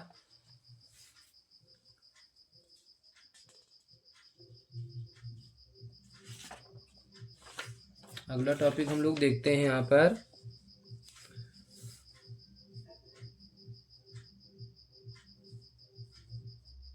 अगला टॉपिक हम लोग देखते हैं यहाँ पर शून्य कोटि की अभिक्रिया। क्या टॉपिक देख रहे हैं, शून्य कोटि की अभिक्रिया, ये देखेंगे। बहुत ही इंपॉर्टेंट टॉपिक है, हम लोग इंपॉर्टेंट टॉपिक पर आ रहे हैं। शून्य कोटि की अभिक्रिया, प्रथम कोटि की अभिक्रिया के लिए व्यंजक प्राप्त करने को पूछा जाता है इस चैप्टर में। तो आप देखेंगे पहले शून्य कोटि की जीरो ऑर्डर रिएक्शन होती क्या है, ऐसी अभिक्रिया जिसका वेग अभिकारकों की सांद्रता की शून्य घात पर निर्भर करता है, शून्य कोटि की अभिक्रिया कहलाती है। या अर्थात में लिख रखा है, ऐसी अभिक्रिया का वेग अभिकारकों की सांद्रता पर निर्भर नहीं करता है। चाहे जो भी परिभाषा आपको उचित लगे वो आप लिख सकते हैं। शून्य कोटि की अभिक्रिया ऐसी अभिक्रिया जिसका वेग अभिकारकों की सांद्रता की शून्य घात पर निर्भर करता है। ऐसी अभिक्रिया जिसका वेग अभिकारकों की सांद्रता की शून्य घात पर निर्भर करता है। ठीक है, तो जैसे मान लो कोई अभिकारक R है और प्रोडक्ट P बना रहा है, तो R बराबर K और R की घात शून्य हो जाएगी, क्योंकि अभिक्रिया कैसी है, शून्य कोटि की। अब कुछ एग्जाम्पल इसमें दे रखे हैं शून्य कोटि की अभिक्रिया के, जैसे अमोनिया का जो विघटन नाइट्रोजन और हाइड्रोजन में होता है, ये भी एक शून्य कोटि की अभिक्रिया का एग्जाम्पल है कि अमोनिया का विघटन प्लेटिनम की उपस्थिति में नाइट्रोजन और हाइड्रोजन में होता है। तो इस स्थिति में अगर हम यहाँ पर वेग नियम लगाएं तो R बराबर K, ये हो जाएगा NH3 की पावर शून्य, क्योंकि अभिक्रिया कैसी है, शून्य कोटि की। यहाँ पर देखो 2 लगाए, यहाँ 2 नहीं लगा देंगे क्योंकि अभिक्रिया कैसी है, शून्य कोटि की। और जब ये मान शून्य इसकी पावर होगी तो ये 1 हो जाएगा, यानी कि R बराबर K हो जाएगा। ऐसे H2 + Cl2 सूर्य के प्रकाश की उपस्थिति में 2HCl बनता है, यहाँ पर भी क्या हो जाएगा, R बराबर K, H2 की सांद्रता की घात शून्य, Cl2 की सांद्रता की घात शून्य, यहाँ पर भी ये दोनों शून्य हो जाएंगे तो मान 1 हो जाएगा, R बराबर K। ऐसे इसके लिए R बराबर K कहने का मतलब शून्य कोटि की अगर अभिक्रिया है तो उसके लिए वेग और वेग स्थिरांक K दोनों क्या होते हैं, समान होते हैं। तो ये शून्य कोटि की अभिक्रिया की परिभाषा और एग्जाम्पल है, उदाहरण। अब हम लोग शून्य कोटि की अभिक्रिया के लिए समाकलित वेग समीकरण या वेग व्यंजक कैसे प्राप्त करेंगे, डेरिवेशन, ये हम लोग देखेंगे। जल्दी से स्क्रीनशॉट ले लीजिए सभी लोग। अब हम लोग इसका डेरिवेशन देखते हैं, बहुत ही इंपॉर्टेंट है। देखो इंपॉर्टेंट हमने लिख रखा है और इसको जो है आपको तैयार करना है हर हाल में। ठीक है, शून्य कोटि की अभिक्रिया के लिए समाकलित वेग समीकरण या वेग व्यंजक कैसे ज्ञात करेंगे। तो इसमें देखो हमने आपको लिख रखा है, बहुत ही अच्छे नोट्स मैंने आपके लिए बनाए हैं जिससे कि आप कम समय में पूरे चैप्टर रासायनिक बलगतिकी का रिवीजन कर सकें और एग्ज़ाम में बिल्कुल एक निश्चित, एक अच्छे एहसास या विश्वास के साथ आप पेपर में जाएं, कॉन्फिडेंस के साथ। देखेंगे शून्य कोटि की अभिक्रिया के लिए समाकलित वेग समीकरण हमने लिखा है, माना एक शून्य कोटि, ये जो जीरो है इसको जीरो कोटि नहीं बोलेंगे, शून्य कोटि बोलेंगे। माना एक शून्य कोटि की अभिक्रिया निम्न प्रकार संपन्न होती है। ठीक है, किस प्रकार संपन्न होती है, रिएक्टेंट है, प्रोडक्ट में चेंज होता है, तो इसके लिए हम लोग वेग नियम लगा देंगे। R बराबर -dr/dt बराबर क्या हो जाएगा, ये K, और R की पावर क्या हो जाएगा, 0। क्या हो जाएगा, R की पावर 0। ठीक है, आप देखेंगे यहाँ पर क्या होगा, जब ये R की पावर 0 है तो जिसकी भी पावर 0 हो जाती है उस वैल्यू, उसका मान क्या हो जाता है, 1। जब K × 1 हो जाएगा तो K ही तो रहेगा, तो -dr/dt = K। अब इसको क्या करेंगे, dt को उधर ले जाएंगे तो ये dr बराबर -k/dt हो जाएगा इधर। और जब ये हमें प्राप्त हो गया तो इधर क्या करेंगे, हम दोनों ओर समाकलन कर देंगे, लेफ्ट पोर्शन में और राइट पोर्शन में, बाएं और दाएं दोनों पक्ष में क्या कर देंगे, समाकलन। समाकलन को कहते हैं इंटीग्रेशन कर देंगे। तो हम सीधे सीधे यहाँ पर, क्योंकि बायो के स्टूडेंट, अगर मैथ के स्टूडेंट तो वो सब समझते होंगे कि कैसे समाकलन इसका होगा, लेकिन जो बायो के स्टूडेंट हैं उनको सीधे से ये याद रखना है कि जो dr का जो समाकलन आएगा वो क्या आएगा, केवल r बचेगा। ठीक है, ये r आ गया इसका समाकलन करने पर, और जब -k/dt का हम लोग समाकलन करेंगे तो -kT+i आएगा, ये याद रखेंगे। ये शून्य कोटि की अभिक्रिया में भी काम करेगा और प्रथम कोटि की अभिक्रिया में भी काम करेगा, वहाँ पर भी ये -k/dt आएगा। तो ऐसे ही उसका इंटीग्रेशन समाकलन करेंगे, -kT+i और इसका r, इसको समीकरण नंबर 1 मान लिए। और यदि इसमें t 0 हो जाए और ये जो अभिकारक की सांद्रता है वो क्या हो जाए, प्रारंभिक सांद्रता हो जाए r 0, तो जब ये t 0 हो जाए और r बराबर r 0 हो जाए तो इस समीकरण 1 में रख देंगे, तो r की जगह पर ये r 0 रख देंगे, t की जगह पर 0 रखेंगे, प्लस i, ये टर्म पूरा 0 हो जाएगा तो r 0 बराबर i आ जाएगा।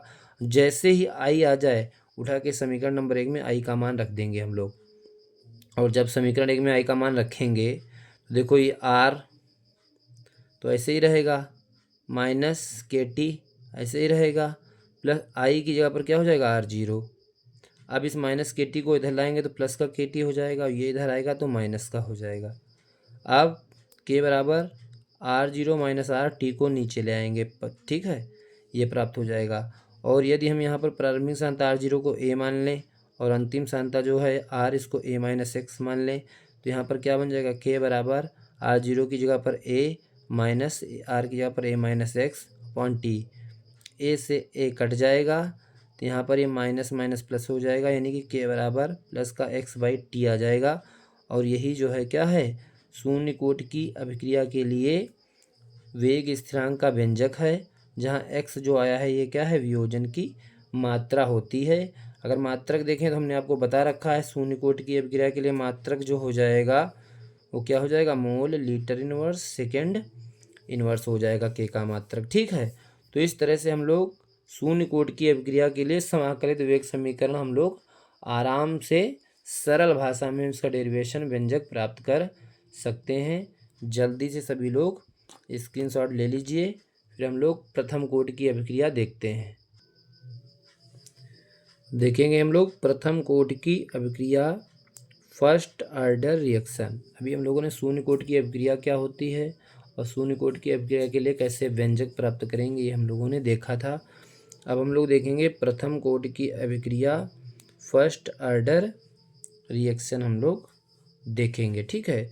यहाँ पर देखिए, अगर कोई प्रोडक्ट रिएक्टेंट है आर, अभिकारक हो प्रोडक्ट पी बना रहा है, तो उसके लिए वेग नियम जो लगाएंगे तो आर बराबर के आर की पावर 1 हो जाएगा, क्योंकि अभिक्रिया कैसी है, प्रथम कोटि की है।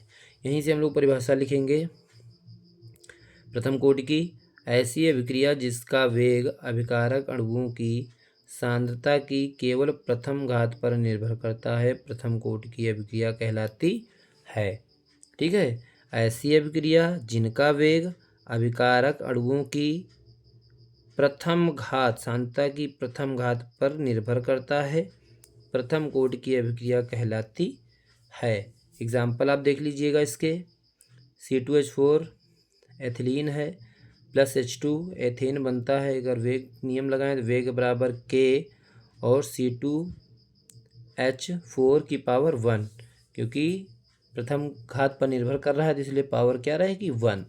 ऐसे देखो अगला एग्जाम्पल, इसमें रेडियम 88 रेडियम का परमाणु क्रमांक 88 और परमाणु भार 226 होता है। तो इसमें हम लोग क्या करते हैं, जब इसका रेडियम, जैसा कि आपको पता है रेडियो एक्टिव तत्व है, इसका जब विघटन होगा तो परमाणु क्रमांक में 2 की कमी और परमाणु भार में 4 की कमी होती है। तो ये 2 कमी होगी तो 86 हो जाएगा, और इसमें 4 की कमी होगी ऊपर 222 हो जाएगा। और हीलियम का जो अणु है वो मुक्त होता है। तो यहाँ पर वेग नियम लगाएंगे तो वेग बराबर के रेडियम की पावर 1। तो इस तरह से प्रथम कोटि की अभिक्रिया की परिभाषा और उदाहरण हम लोग दे सकते हैं। और फिर प्रथम कोटि की अभिक्रिया के लिए समाकलित वेग समीकरण या वेग व्यंजक कैसे प्राप्त करेंगे, इसका हम लोग डेरिवेशन देखते हैं। तो ये कोई अभिक्रिया है आर, ये कोई प्रोडक्ट पी बना रही है, तो इस अभिक्रिया के लिए अगर आप वेग नियम लगाएं हम, आर बराबर क्या हो जाएगा, माइनस डी आर अपन डी टी बराबर के आर की पावर 1, ठीक है।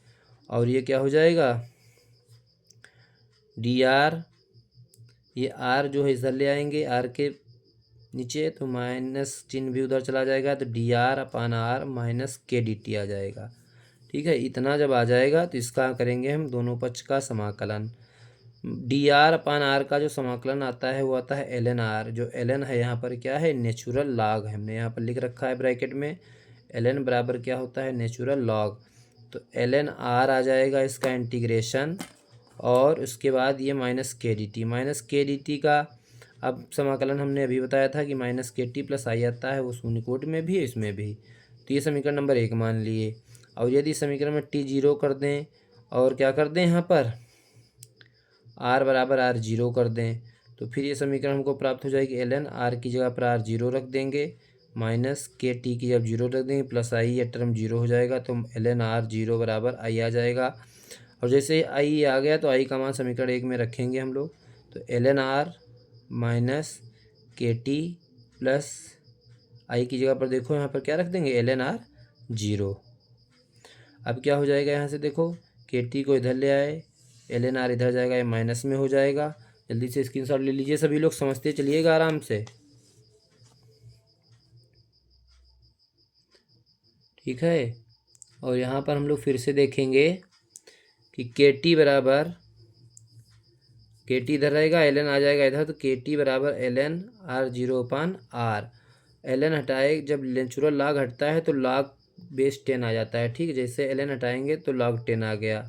ठीक है, अब के टी बराबर, और इसके साथ में एक नियतांक आता है 2.303 log 10 r zero upon r. T नीचे ले आएंगे 75 करके, तो के बराबर 2.303 अपॉन टी log 10 प्रारंभिक सांद्रता बटे अंतिम सांद्रता, और आर जीरो प्रारंभिक सांद्रता होती है। अगर इसका मान ए मान लें तो ये जो हो जाएगा अंतिम सांद्रता ए माइनस एक्स हो जाएगी। तो यहाँ पर आर जीरो की जगह पर ए आ जाएगा और आर की जगह पर ए माइनस एक्स आ जाएगा। इस तरह से के बराबर 2.303 अपॉन टी log 10 प्रारंभिक सांद्रता बटे अंतिम सांद्रता, ये आपका सूत्र प्राप्त हो जाएगा। प्रथम कोटि की अभिक्रिया के लिए वेग व्यंजक या वेग स्थिरांक आ जाएगा। ठीक है, कुछ लक्षण होते हैं प्रथम कोटि की अभिक्रिया के, वो आपके लिख रखे हैं हमने, कि प्रथम कोटि की जो अभिक्रिया होती है उसके लिए वेग नियम ये होगा, और प्रारंभिक सांद्रता अंतिम सांद्रता में संबंध जो यही डेरिवेशन निकला है वो हो जाएगा। और प्रथम कोटि की जो अभिक्रिया होती है उसमें अगर अभिकारक की सांद्रता हम n गुना कर दें तो अभिक्रिया का वेग भी n गुना हो जाता है। यानी कहने का मतलब ये है कि अगर प्रथम कोटि की अभिक्रिया में सांद्रता जितना बढ़ाएंगे उतना ही उसका वेग भी बढ़ जाता है। अगर सांद्रता n गुना कर रहे हैं तो वेग भी n गुना हो जाएगा। मात्रक आपको पता ही है प्रथम कोटि की अभिक्रिया का क्या होता है। आर का मात्रक प्रथम कोटि की अभिक्रिया के लिए होता है मोल, और लीटा इनवर्स सेकेंड इनवर्स, जबकि के का मात्रक क्या हो जाएगा सेकेंड इनवर्स। प्रथम कोटि की अभिक्रिया की खासियत ये होती है कि प्रथम कोटि की अभिक्रिया कभी भी पूर्ण नहीं होती है, इसको पूर्ण होने में अनंत समय लगता है। अगर इसके औसत आयु की बात करें, लैम्डा बराबर 1/k होता है, और के का के की जगह पर मान हम क्या रख सकते हैं 0.693 बाई टी हाफ ऊपर चला जाएगा तो ये समीकरण प्राप्त हो जाएगी। और यहाँ पर इसको जो हम लोग सॉल्व करेंगे तो 1.44 टी हाफ आ जाएगा। ठीक है, अर्धायु काल जो होता है उसका संबंध आपको पता है क्या होता है 0.693 अपॉन के बराबर क्या हो जाएगा 0.693 अपॉन टी हाफ। तो इस तरह से प्रथम कोटि की अभिक्रिया के ये कुछ लक्षण होते हैं और जिनके बारे में हमको पढ़ना है। जल्दी से स्क्रीनशॉट ले लीजिए सभी लोग, ये दोनों इंपॉर्टेंट हैं, शून्य कोटि और प्रथम कोटि की अभिक्रिया। जल्दी से स्क्रीनशॉट लीजिए सभी लोग। और अब हम लोग फिर से एक बहुत ही महत्वपूर्ण टॉपिक पढ़ने जा रहे हैं, अभिक्रिया की अर्धायु काल। अभिक्रिया की अर्धायु काल आपके लिए हम बहुत ही ज़बरदस्त नोट्स बना के लाए हैं रासायनिक बलगतिकी चैप्टर से। सब कुछ बहुत ही आसान भाषा में, जिससे आप के दिमाग में वो चीज़ आसानी से बैठ जाए। देखिए, अभिक्रिया की अर्धायु काल जो होती है टी हाफ, जिसको टी हाफ या T50 से प्रदर्शित करते हैं अभिक्रिया की अर्धायु काल। तो यहाँ पर सबसे पहले तो यही काम है कि अभिक्रिया की अर्धायु काल की परिभाषा बताएंगे। जितने समय में कोई रासायनिक अभिक्रिया आधी पूर्ण हो जाती है या जितने समय में अभिकारकों की प्रारंभिक सांद्रता की आधी हो जाती है उसे कहते हैं टी हाफ या अभिक्रिया का अर्धायु काल या T50 भी कहते हैं इसको। ठीक है, तो जितने समय में कोई रासायनिक अभिक्रिया आधी पूर्ण हो जाती है या जितने समय में अभिकारकों की सांद्रता प्रारंभिक सांद्रता की आधी हो जाती है उसे टी हाफ या अभिक्रिया का अर्धायु काल कहते हैं। यदि हम मान लें कि प्रारंभिक सांद्रता जो R0 है वो अगर A है तो अर्धायु के बाद जो सांद्रता होगी वो R0/2 ही तो हो जाएगी, तो ये बराबर 2 हो जाएगी। प्रथम कोटि की अभिक्रिया का हम लोग समीकरण लगा देंगे, तो के बराबर 2.303 और टी हाफ क्या हो जाएगा के बराबर 2.303 अपॉन टी हाफ log 10 प्रारंभिक सांद्रता बटे अंतिम सांद्रता, ए कट जाएगा, log 2 आ जाएगा। log 2 का मान 0.30 पता ही होता है सबको, तो इसको सॉल्व कर लेंगे तो के बराबर इसकी मल्टीप्लाई करेंगे तो 0.693 आ जाएगा, अपॉन में टी हाफ रहेगा।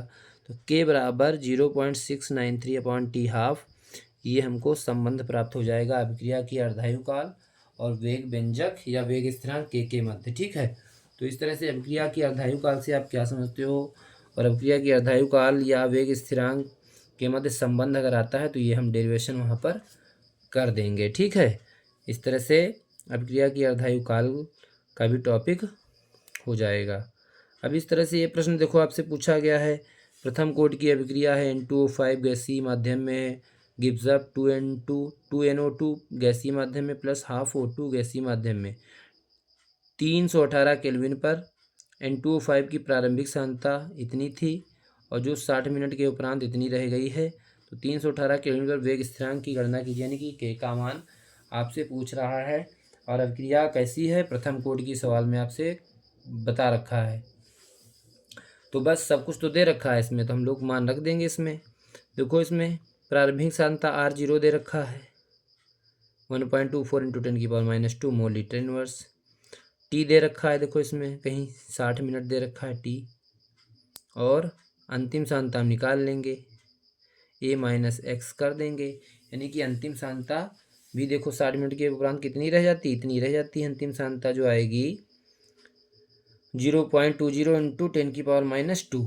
अब के का मान पूछा है, फार्मूला लगा देंगे यहाँ पर, के बराबर 2.303/T लॉग प्रारंभिक सांद्रता बटे अंतिम सांद्रता। सॉल्व कर लेंगे इसको तो के का मान आ जाएगा यहाँ से 0.0304 मिनट इनवर्स।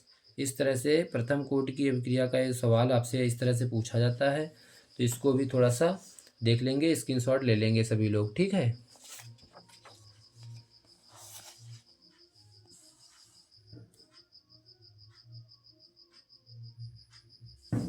एक ये सवाल आप लोग देख लेंगे। ये थोड़ा सवाल लेंथी है और सवाल के आने की संभावना भी मान के चलिए ना के बराबर है। ये सवाल देख लीजिएगा, थोड़ा इम्पोर्टेंट है। इसमें जो आपसे बताया गया है इस सवाल में, आप इसको देख लें कि प्रथम कोटि की अभिक्रिया के लिए वेग स्थिरांक के का मान 5.5 × 10⁻14 सेकेंड इनवर्स पाया गया। तो अभिक्रिया के लिए अर्धायुकाल की गणना कीजिए, यानी के का मान दे रखा है और टी हाफ, अभिक्रिया की अर्धायुकाल क्या होती है, टी हाफ, टी 1/2 पूछ रहा है। तो आपको तो के का मान पता है, टी हाफ पूछ रहा है, तो सीधे से आप टी हाफ बराबर क्या कर देंगे, फार्मूला आपको पता होता है 0.693/K का मान रख देंगे। इसको सॉल्व करेंगे तो टी हाफ आ जाएगा 1.26 × 10⁻13 सेकेंड। ठीक है, यह आ जाएगा अभिक्रिया का अर्धायु काल। तो जल्दी से स्क्रीनशॉट ले लीजिए सभी लोग, स्क्रीनशॉट लीजिए सभी लोग। अब हम लोग देखेंगे अगला टॉपिक, जो न्यूमेरिकल आपसे पूछा गया है। प्रथम ज़्यादातर आपके जो रासायनिक बलगतिकी चैप्टर से न्यूमेरिकल आते हैं वो ज़्यादातर प्रथम कोटि की अभिक्रिया से ही न्यूमेरिकल पूछे जाते हैं। ठीक है, तो आपको प्रथम कोटि की अभिक्रिया से संबंधित जो इम्पोर्टेंट न्यूमेरिकल प्रश्न हैं वो भी हम इस चैप्टर में शामिल किए हैं। और आप लोग इतने प्रश्न जरूर न्यूमेरिकल आप देख कर जाएंगे, आपको इसी से आपको न्यूमेरिकल पेपर में मिल जाएगा। प्रश्न है, दर्शाइए कि प्रथम कोटि की अभिक्रिया में 99.9% अभिक्रिया पूर्ण होने में लगा समय अर्धायुकाल का 10 गुना होता है। बहुत ही महत्वपूर्ण सवाल है, बहुत ही महत्वपूर्ण सवाल। ठीक है, तो इसमें आपको ये दर्शाना है, देखेंगे, दर्शाइए कि प्रथम कोटि की अभिक्रिया में 99.9% अभिक्रिया पूर्ण होने में लगा समय अर्धायुकाल का 10 गुना होता है। ठीक है, तो इसमें अभिक्रिया सवाल में ही दे रखा है कि प्रथम कोटि की अभिक्रिया का ही समीकरण लगाना है हमको, और इसमें देखना है 99.9% अभिक्रिया पूर्ण होने में जो लगा समय है, तो यानी कि T99.9 यानी कि जो 99.9% अभिक्रिया पूर्ण होने में जो लगा समय है उसके अंतर्गत हम लोग देख लेंगे इसकी प्रारंभिक सांद्रता R0 या A बराबर कितनी है, 100 मान लेंगे। तो इसकी अंतिम सांद्रता R निकल आएगी A-x से, तो प्रारंभिक सांद्रता 100 है और इसकी वियोजित मात्रा कितनी हुई है, 99.9% अभिक्रिया पूर्ण होनी हुई है, तो घटा देंगे तो 0.1 आ जाएगा, सांद्रता अंतिम सांद्रता आ जाएगी 0.1।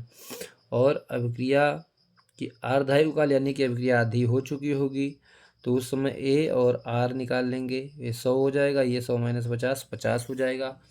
अब दो समीकरण हम यहाँ पर बना लेंगे। एक T99.9 के लिए बना लेंगे, तो 2.303 अपॉन के प्रथम कोटि की अभिक्रिया का सूत्र होता है, टी बराबर होता था, तो टी यहाँ पर 99.99 ले लिए हम, ठीक है।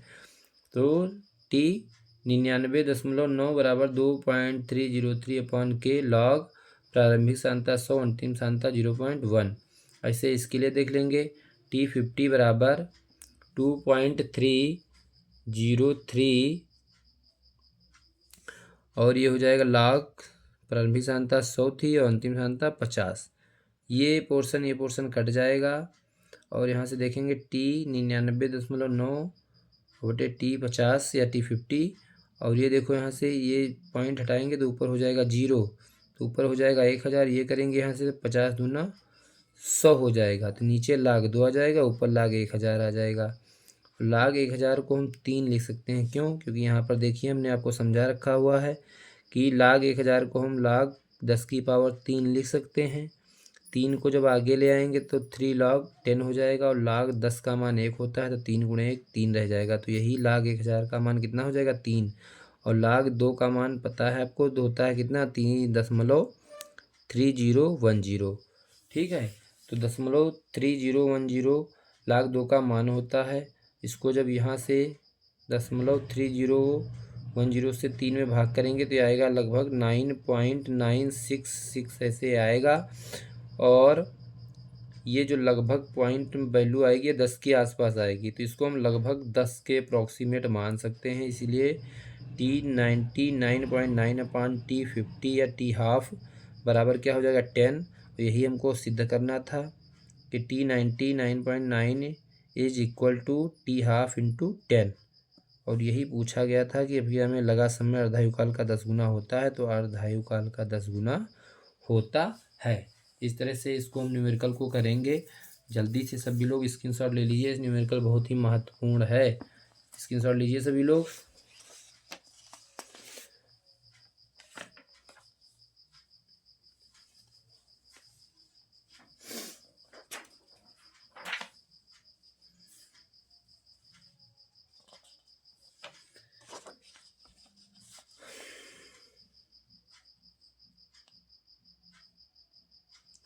अगला टॉपिक देखेंगे हम लोग, अभिक्रिया की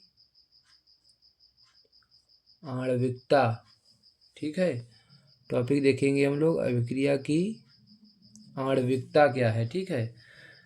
अभिक्रिया की कोट के बारे में आपको हम बता चुके हैं। अब अभिक्रिया की आणविकता, इससे भी प्रश्न आपके पूछे गए हैं बोर्ड एग्जाम में कि अभिक्रिया की आणविकता से आप क्या समझते हो, या अभिक्रिया की आणविकता को उदाहरण सहित स्पष्ट कीजिए। तो जो अभिक्रिया की आणविकता होती है वो क्या होता है, देखेंगे इसमें। किसी संतुलित रासायनिक अभिक्रिया में भाग लेने वाले अभिकारक अणुओं की संख्या को आणविकता कहते हैं। बहुत ही आसान भाषा में यहाँ पर हमने आपको आणविकता की परिभाषा बताई है, क्योंकि किताब की भाषा और अगर क्वेश्चन बैंक की भाषा आप रटते हैं तो थोड़ा सा आप कंफ्यूज हो जाएंगे।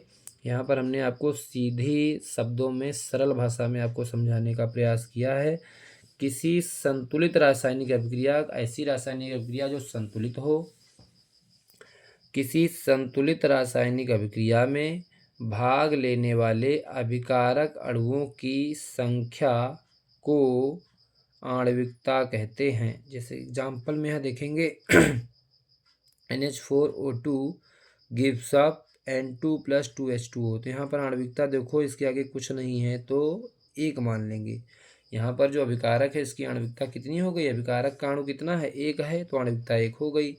ऐसे एग्जाम्पल अगला देखेंगे, 2HI gives up H2 + I2। Hydrogen iodide विघटन हुआ हाइड्रोजन और आयोडीन में, तो यहाँ पर देखो आगे 2 लगा, यानी कि जो हाइड्रोजन आयोडाइड है कितना है? 2। इसकी आणविकता कितनी है? 2। ठीक है। इस तरह से नोट में देखो लिखा है, सरल रासायनिक अभिक्रिया की आणविकता पता की जा सकती है, जबकि जटिल रासायनिक अभिक्रिया की आणविकता ज्ञात नहीं की जा सकती है। इतना आप ध्यान रखेंगे। अगर कोई रासायनिक अभिक्रिया जटिल है तो उसकी आणविकता ज्ञात नहीं की जा सकती है। सरल रासायनिक अभिक्रियाओं की आणविकता पता की जा सकती है। ठीक है, अब देखो आणविकता के आधार पर अभिक्रिया के प्रकार दे रखे हैं।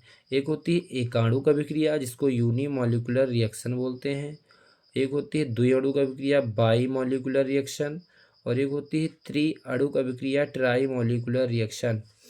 एकाणुक अभिक्रिया वह होती है जिसकी आणविकता एक होती है। एग्जाम्पल देखो आपके सामने दे रखा है, इसमें आणविकता इसकी अभिक्रिया की कितनी है, जब कुछ नहीं आगे लगा है तो 1 मान लेते हैं, आणविकता 1 हो जाएगी।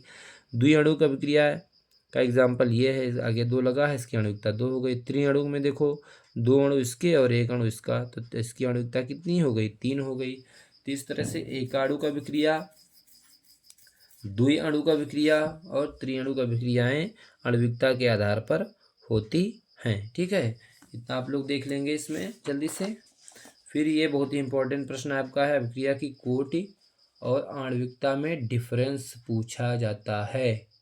ठीक है, अभिक्रिया की कोटि और आणविकता में अंतर पूछा जाता है। तो हमने आपके सामने देखो अंतर हमने लिख रखा है, बहुत अच्छे पॉइंट बनाए हैं। पहला पॉइंट है, कोटि में लिखेंगे इसे प्रयोगों द्वारा ज्ञात करते हैं, या ऐसे भी लिख सकते हैं, यह एक प्रायोगिक मान है। और आणविकता क्या है, इसे क्रियाविधि द्वारा ज्ञात करते हैं, और यह एक क्या है, सैद्धांतिक मान होता है। अभिक्रिया की कोटि शून्य, धनात्मक, ऋणात्मक, पूर्णांक तथा भिन्नात्मक भी हो सकती है, जबकि आणविकता शून्य, ऋणात्मक व भिन्नात्मक नहीं हो सकती है। ठीक है, इतना याद रखेंगे। कोटि सरल व जटिल दोनों प्रकार की अभिक्रियाओं की ज्ञात की जा सकती है, जबकि आणविकता केवल सरल अभिक्रियाओं की ही ज्ञात की जा सकती है। कोटि अभिक्रिया के वेग तथा विकारक अणुओं के बीच संबंध को बताती है, जबकि आणविकता किसी सरल या प्रारंभिक पद में भाग लेने वाले अणुओं की संख्या को बताती है। इस तरह से 5 अंतर हमने आपको कोटि और आणविकता में बताए हैं। आपको एग्जाम में अगर कोटि और आणविकता में अंतर आता है तो आप मिनिमम 4 पॉइंट अंतर जरूर लिखेंगे। ठीक है, अगला ये भी टॉपिक बहुत इंपॉर्टेंट है, छद्म एकाणुक अभिक्रिया, स्यूडो यूनिमॉलिक्यूलर रिएक्शन। छद्म का मतलब आभासी होता है और इसके लिए हम लोग स्यूडो शब्द यूज करते हैं, स्यूडो यूनिमॉलिक्यूलर रिएक्शन या छद्म एकाणुक अभिक्रिया। और इसमें देखेंगे हम लोग किसी रासायनिक अभिक्रिया जिसकी कोटि 1 होती है परंतु आणविकता 1 से अधिक होती है, आभासी एकाणुक या छद्म एकाणुक अभिक्रिया कहलाती है। छद्म यूज करें शब्द चाहे आभासी यूज करें, बात एक ही है। ठीक है, तो छद्म एकाणुक अभिक्रिया या आभासी एकाणुक अभिक्रिया ऐसी रासायनिक अभिक्रिया होती है जिनकी कोटि 1 होती है परंतु आणविकता 1 से अधिक होती है, आभासी एकाणुक अभिक्रिया कहलाती हैं। For example sucrose C12H22O11 + H2O। Sucrose का जलापटन होता है तो ग्लूकोज और फ्रक्टोज में टूट जाता है। तो यहाँ पर देखेंगे इसकी आणविकता कितनी है, 1 अणु सुक्रोज का और 1 अणु जल का, आणविकता इसकी हो गई 2, लेकिन कोटि 1 ही होती है। क्यों, क्योंकि इस अभिक्रिया में जो अभिक्रिया का वेग होता है वो सुक्रोज की सांद्रता पर निर्भर करता है। तो इसलिए देखो यहाँ पर वेग नियम दे रखा है, R = K और सुक्रोज की सांद्रता की पावर 1 है, यानी कि कोटि 1 है लेकिन अभिकारक आणविकता यहाँ पर कितनी है, 2 है। तो ये एक प्रकार की जो रिएक्शन एग्जाम्पल हो किसका है, छद्म एकाणुक अभिक्रिया का एग्जाम्पल है। ऐसे यहाँ पर देखो एथिल एसीटेट का जलावटन हुआ, एसिटिक अम्ल और एथेनॉल प्राप्त हुआ। यहाँ पर भी आणविकता देखो 2 है और इसकी जो कोटि है 1 है। क्यों, क्योंकि जो अभिक्रिया का वेग है वो किस पर निर्भर कर रहा है, किसकी सांद्रता पर, एथिल एसीटेट की सांद्रता पर निर्भर कर रहा है। इसकी सांद्रता जो है इसकी प्रथम घात पर निर्भर कर रही है। ठीक है, तो इस तरह से कोटि इसकी 1 हो जाएगी। तो छद्म एकाणुक अभिक्रियाएं उदाहरण सहित स्पष्ट करेंगे हम लोग, एग्जाम में पूछा जा सकता है आपसे। स्क्रीनशॉट ले लीजिए सभी लोग जल्दी से। स्क्रीनशॉट ले लिया करिए आप लोग जल्दी से टाइम निकाल के।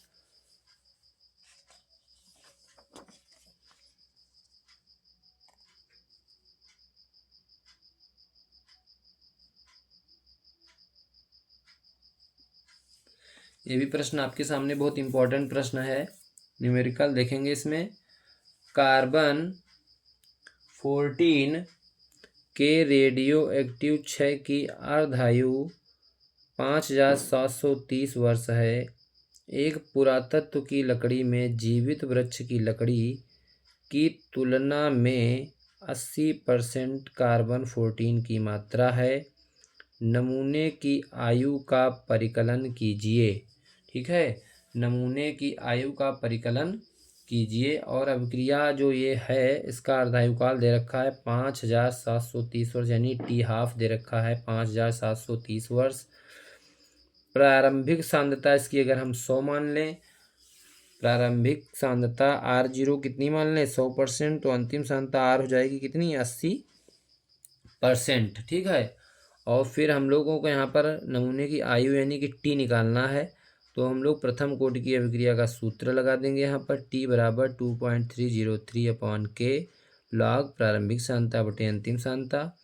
और यहाँ पर 2.303 के की जगह पर जो वेग स्थिरांक के है इसकी जगह पर हम लोग संबंध लिख देंगे अर्धायुकाल वाला 0.693/टी हाफ, क्योंकि टी हाफ हमें सवाल में दे रखा है, इसलिए हम लोग के की जगह पर ये वाला संबंध रख देंगे। आपको पता है वेग स्थिरांक के बराबर क्या होता है 0.693/टी हाफ लॉग प्रारंभिक सांद्रता बटे अंतिम सांद्रता।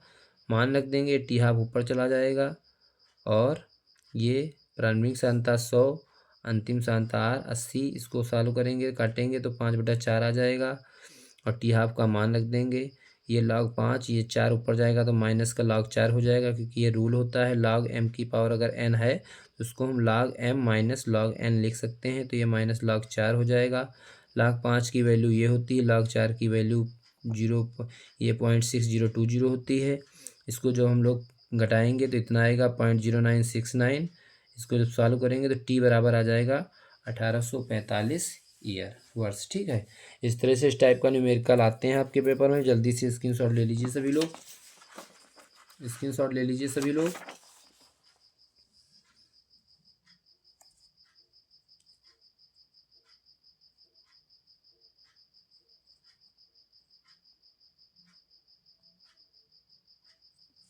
ये सवाल देखेंगे, प्रथम कोटि की अभिक्रिया के लिए वेग स्थिरांक यानी के 60 सेकेंड इनवर्स है। अभिक्रियक को अपनी प्रारंभिक सांद्रता से 1/16वां भाग रह जाने में कितना समय लगेगा। सवाल बहुत इंपॉर्टेंट है, इसकी भाषा पहले आप समझ लीजिए। प्रथम कोटि की अभिक्रिया है और उसका वेग स्थिरांक दे रखा है के 60 सेकेंड इनवर्स। पूछ रहा है अभिक्रियक को अपनी, अभिक्रियक से मतलब अभिकारक है, ठीक है, अभिक्रियक या अभिकारक को अपनी प्रारंभिक सांद्रता से 1/16वां भाग रह जाने में कितना समय लगेगा। ठीक है, तो यहाँ पर के का मान दे रखा है, हम लोग के का मान लिख लेंगे। प्रारंभिक सांद्रता से 1/16वां भाग रह जाती है, यानी कि प्रारंभिक सांद्रता 1 होगी, तभी तो अंतिम सांद्रता 1/16 रह जाती है। टी निकालना है। ठीक है, प्रथम कोटि की अभिक्रिया का सूत्र लगा देंगे। तो टी बराबर के का मान 60 दे रखा है, 60 रख देंगे। प्रारंभिक सांद्रता 1 और अंतिम सांद्रता 1/16 करेंगे, 16 ऊपर चला जाएगा तो ये log 16 हो जाएगा। इसको सॉल्व कर लेंगे, ये वैल्यू आ जाएगी 0.0384 और log 16 को हम 2 की पावर 4 लिख सकते हैं, 4 आगे आ जाएगा। और log 2 का मान सबको पता है 0.3010 होता है। इसको मल्टीप्लाई करेंगे, सॉल्व करेंगे तो टी बराबर 4.62 इंटू 10⁻⁻2 सेकेंड टाइम आ जाएगा। ठीक है, इस तरह से न्यूमेरिकल आसानी से लग जाएगा। प्रथम कोटि की अभिक्रिया से ही संबंधित सवाल ज़्यादातर आपसे एग्ज़ाम में पूछे जाते हैं। तो प्रथम कोटि की अभिक्रिया के सारे न्यूमेरिकल जिस टाइप के हैं इंपॉर्टेंट, वो हम आपको यहाँ पर बताए दे रहे हैं। ठीक है, एक ये टॉपिक आपसे पूछा जाता है कि ताप गुणांक क्या है। इस टॉपिक को भी ज़रा आप लोग देख लेंगे। ताप गुणांक, ये जो है यहाँ पर ताप गुणांक, टेम्परेचर कोफिशिएंट क्या है, ताप गुणांक क्या है। ठीक है, टेम्परेचर कोफिशिएंट बराबर के 40 डिग्री सेल्सियस और पान में लिखा है के 30 डिग्री सेल्सियस, 40 डिग्री सेल्सियस और यहाँ पर 30 डिग्री सेल्सियस, यानी कि लगभग 10 डिग्री सेल्सियस का अंतर इसमें होता है। यही ताप गुणांक की डिफिनीशन बनेगी। इससे लिखा है 10 डिग्री सेल्सियस ताप के अंतर से किसी रासायनिक अभिक्रिया के वेग स्थिरांकों के अनुपात को उस अभिक्रिया का ताप गुणांक कहते हैं। देखो यहाँ पर ये बटे में लिखा है तो एक दूसरे का अनुपात ही है, और ऊपर 40 डिग्री टेम्परेचर, नीचे 30 डिग्री, यानी कि जो इनके वेग स्थिरांक के हैं, इनके अनुपातों में जो ताप का अंतर है वो कितना है 10 डिग्री सेल्सियस। तो वही यहाँ से डिफिनीशन निकली है, 10 डिग्री सेल्सियस ताप के अंतर से किसी रासायनिक अभिक्रिया के 10 डिग्री सेल्सियस ताप के अंतर से किसी रासायनिक अभिक्रिया के वेग स्थिरांकों के अनुपात को उस अभिक्रिया का ताप गुणांक कहते हैं। ताप गुणांक बराबर, या टेम्परेचर कोफिशिएंट इसको इंग्लिश में बोलते हैं, ताप गुणांक बराबर KT + 10 अपॉन KT। यानी कि अगर इसको हम देखें KT, अगर इसको लिख रहे हैं टेम्परेचर के साथ में, तो ऊपर टेम्परेचर 10 ही तो ज़्यादा है, तो इसको ऐसे भी तो लिख सकते हैं इसको KT लिख दें तो ऊपर KT + 10 हो जाएगा, या यही ऊपर वाला हम फार्मूला लिख दें। ठीक है, तो इस तरह से ताप गुणांक भी आप लोग तैयार कर लेंगे और ताप गुणांक से प्रश्न आपके पूछे जाते हैं। ठीक है, और देखें इसमें जो है ताप गुणांक में ही एक ये आर्हीनियस समीकरण आती है, इसको याद रखेंगे। इस आर्हीनियस समीकरण पर न्यूमेरिकल पूछे जाते हैं, K बराबर AE की पावर -EA अपॉन RT। ये सूत्र आप याद रखेंगे, इससे संबंधित आपके न्यूमेरिकल प्रश्न पूछे जाते हैं। ठीक है, न्यूमेरिकल प्रश्न इससे आपके पूछे जाते हैं। K बराबर AE की पावर -EA अपॉन RT, जहाँ पर ए क्या है, देखो आर्हीनियस गुणक है, ए क्या है, आर्हीनियस गुणक है, EA सक्रिय ऊर्जा है, R गैस नियतांक है यहाँ पर, जिसकी value 8.314 joule kelvin inverse mole inverse होती है, और T है परम ताप। तो इसमें इसके टर्म भी आपको याद रखना रहेगा। ठीक है, ए क्या है, आर्हीनियस गुणक है, R गैस नियतांक है, T ताप है, परम ताप जिसको कहते हैं, EA सक्रिय ऊर्जा है। इस तरह से ये समीकरण आर्हीनियस की आप याद रखेंगे, न्यूमेरिकल में आपके काम आएगा। इसमें अगर T बढ़ेगा तो देखो लिखा है EA अपॉन RT, ये जो है घटेगा, और अगर -EA अपॉन RT बढ़ेगा तो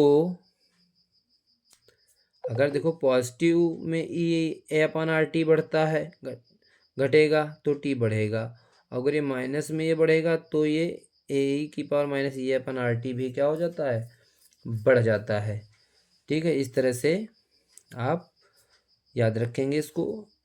फिर देखिए सक्रिय ऊर्जा से अगर प्रश्न आपका आता है तो इससे हमने आपके लिए नोट्स बनाया हुआ है, इसमें आप देख लेंगे देहली ऊर्जा और सक्रिय ऊर्जा दोनों को आप इसमें देख लेंगे।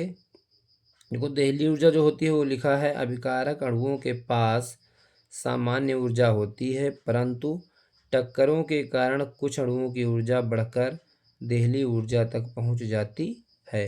मतलब देहली ऊर्जा, देखो इसमें हमने जो डायग्राम बना रखा है, देहली ऊर्जा जो ये जो सीधी सीधी डॉटेड लाइन खींची यहाँ पर, यानी कि यहाँ से अगर कोई ऊर्जा अभिक्रिया चली तो जहाँ पर जो अपने उच्चतम ताप पर जब पहुँचती है, मतलब उच्चतम एक पॉइंट होता है यहाँ पर जो पहुँचती है, उसके बाद ये उत्पाद में परिवर्तन होना शुरू हो जाता है, या वहाँ से उसकी वेग की दर जो है घटने लगती है, फिर यहाँ तक तो बढ़ती है फिर घटने लगती है अभिक्रिया का वेग। तो अभिकारक अणुओं के पास कुछ न कुछ सामान्य ऊर्जा होती है, परंतु टक्करों के कारण कुछ ऊर्जा उनकी बढ़ जाती है, जिससे वो देहली ऊर्जा तक पहुँच जाते हैं। अगला पॉइंट इसमें लिखा है, सामान्य ऊर्जा को देहली ऊर्जा तक पहुँचाने के लिए, यानी कि जो सामान्य ऊर्जा रही होगी अभिकारक अणुओं की, उनको अगर देहली ऊर्जा तक पहुँचाया गया है, और जितनी ऊर्जा इसमें पहुँचाने में लगी, सामान्य ऊर्जा को देहली ऊर्जा तक पहुँचाने के लिए जितनी ऊर्जा की आवश्यकता होती है उसे सक्रिय ऊर्जा कहते हैं। किसी भी अभिकारक अणुओं की जो सामान्य ऊर्जा होगी उसको देहली ऊर्जा तक पहुँचाने के लिए जितनी ऊर्जा की आवश्यकता होती है उसे सक्रिय ऊर्जा कहते हैं। देहली ऊर्जा पर पहुँचते ही क्षणिक अस्थायी मध्यवर्ती बनकर उत्पाद में बदल जाता है। बहुत ही यहाँ पर एक अस्थायी यौगिक बनता है, वो क्षण भर के लिए, और तुरंत वो उत्पाद में बदल जाता है। ठीक है, तो इस तरह से देहली ऊर्जा और सक्रिय ऊर्जा पर परिभाषा क्वेश्चन अगर आपसे निश्चित उत्तरी प्रश्नों में आता है 1 नंबर में, तो यहाँ पर देहली ऊर्जा क्या है या सक्रिय ऊर्जा क्या है हम आपको बता दिए हैं। पेपर में आप सेम टू सेम लिख दीजिएगा। जल्दी से सभी लोग स्क्रीनशॉट ले लें, स्क्रीनशॉट ले लीजिए सभी लोग, स्क्रीनशॉट ले लीजिए सभी लोग जल्दी से।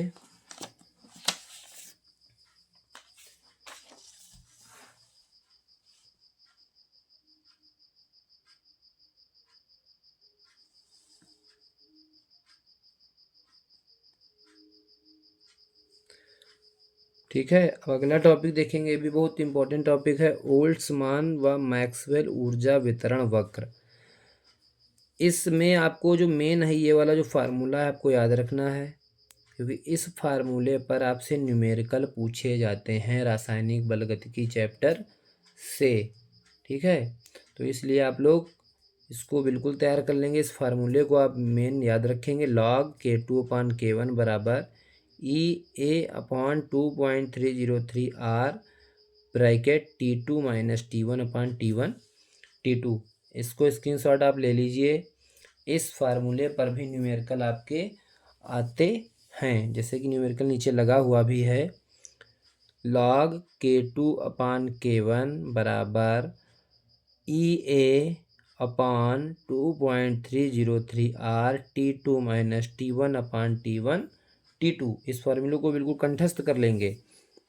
और इसी पर आधारित देखो ये सवाल आपके नीचे दे रखा है, इसमें कह रहा है किसी अभिक्रिया के 500 केल्विन तथा 700 केल्विन पर वेग स्थिरांक क्रमशः 0.02 सेकेंड इनवर्स 0.07 सेकेंड इनवर्स, यानी वेग स्थिरांक क्रमशः ये K1 और K2 वेग स्थिरांक दे रखे हैं दो।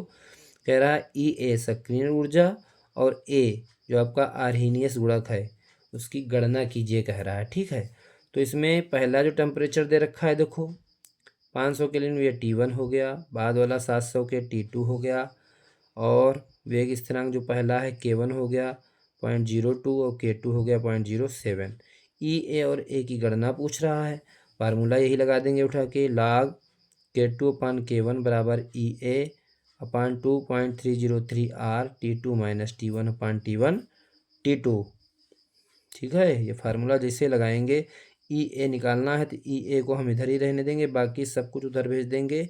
तो ये log K2/K1 और ये यहाँ गुणे में है ऊपर जाएगा, तो यहाँ भाग में ऊपर जाएगा देखो गुणे में हो जाएगा, और ये चीज़ जब उधर जाएगी तो पलट जाएगी, T1/T2 ऊपर हो जाएगा, T2 माइनस T1 क्या हो जाएगा नीचे हो जाएगा। ठीक है, और इसके वैल्यू मान रख देंगे हम सारे, और यहाँ से कैलकुलेट करेंगे तो EA जो आएगा वो 18,230.8 जूल आ जाएगा। अगर इसको किलो जूल में बदलना है तो इसको 1000 से डिवाइड कर देना है, अदरवाइज इसको ऐसे ही जूल में भी आंसर हम दे सकते हैं। तो यहाँ से सक्रिय ऊर्जा A का मान पता चल जाएगा, लेकिन अभी हमको निकालना है यहाँ से क्या A, और A तो इस टर्म में कहीं आया नहीं है, तो अभी उसके लिए हमने आपको ये फार्मूला बताया था।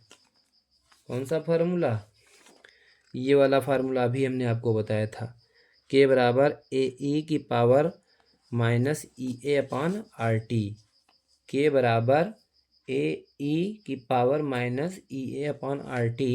इस फार्मूले से हम लोग क्या करेंगे A का गणना कर लेंगे, जैसा कि इधर अभी हमने देखो सॉल्व करके इसको रखा है। ठीक है, देख लेंगे आप लोग, K बराबर AE की पावर माइनस EA/RT, यहाँ से log ले लेंगे दोनों तरफ, log K बराबर log A, और इसका देखो यहाँ पर माइनस EA/RT, और यहाँ पर एक नियतांक आ जाएगा 2.303/RT, इसको रख देंगे, सॉल्व कर लेंगे तो A का मान यहाँ से आ जाएगा 16.01 आ जाएगा। ठीक है, और इसी टाइप का ये भी सवाल है कि 298 केल्विन पर 10 केल्विन की वृद्धि होने पर रासायनिक अभिक्रिया का वेग 2 गुना हो जाता है, EA की गणना कीजिए। तो अगर एक पहला टेम्परेचर T1 298 है, 10 की वृद्धि होगी तो अगला हो जाएगा 308 T2, और बस इसमें पूछ रहा है क्या वेग 2 गुना अगर हो जाए, वृद्धि होने पर रासायनिक अभिक्रिया का वेग जो हो जाए वो 2 गुना हो जाए, यानी K2/K1 जो है कितना दे रखा है यहाँ पर 2 गुना, कितना दे रखा है 2 गुना हो जाए, तो बस यहाँ पर फार्मूला लगा देंगे हम लोग, log K2/K1 EA/2.303R T2 minus T1/T1 solve कर लेंगे इसको, यहाँ से EA बराबर आ जाएगा 52.897 किलो जूल प्रति मोल। ठीक है, ऊपर वाली वैल्यू जूल में दे रखी है, नीचे वाला आंसर जो है किलो जूल में कन्वर्ट किया गया है। ठीक है, तो इस तरह से इस टाइप के भी न्यूमेरिकल आपसे पूछे जाते हैं, जल्दी से स्क्रीनशॉट ले लीजिए सभी लोग।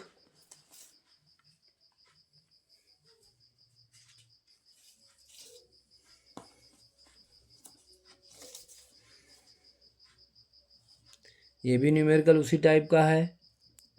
ठीक है, आप लोग देख लेंगे इस न्यूमेरिकल को, जल्दी से अभिक्रिया, रासायनिक अभिक्रिया का संघट्ट सिद्धांत बहुत पूछा जाता है, इस पर हम लोग चर्चा कर लेते हैं। रासायनिक अभिक्रिया का संघट्ट सिद्धांत, देखिए इसमें संघट्ट सिद्धांत में पहला पॉइंट लिखा है, अभिकारक अणु ठोस गोलों के समान होते हैं। जो रासायनिक अभिक्रिया का जो संघट्ट सिद्धांत है, या इसी को टक्कर सिद्धांत भी कहते हैं, तो जो संघट्ट सिद्धांत है वो क्या कहता है, वो ये कहता है कि अभिकारक अणु जो होता है वो ठोस गोलों के समान होते हैं। अभिक्रिया तभी संपन्न होती है जब ये अणु या गोले आपस में टकराते हैं।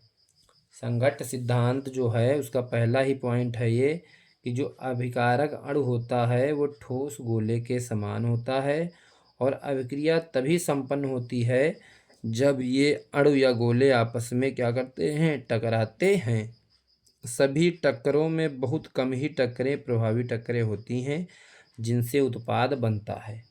ये भी बात कही गई संघट्ट सिद्धांत में कि जो भी टक्करें अभिकारक अणुओं की होती हैं, तो यह आवश्यक नहीं है कि वो सारी टक्करें प्रभावी टक्करें हों। बहुत कम ही ऐसी टक्करें होती हैं जो प्रभावी टक्करें होती हैं और उत्पाद बनाती हैं। ठीक है, तो सभी टक्करों में बहुत कम ही टक्करें प्रभावी टक्करें होती हैं जिनसे उत्पाद बनता है। फिर अगला पॉइंट है, प्रभावी टक्कर के लिए प्रत्येक अणु के पास एक न्यूनतम ऊर्जा होनी चाहिए जिसे देहली ऊर्जा कहते हैं। ठीक है, प्रभावी टक्कर के लिए प्रत्येक अणु के पास एक न्यूनतम ऊर्जा होनी चाहिए जिसे देहली ऊर्जा कहते हैं।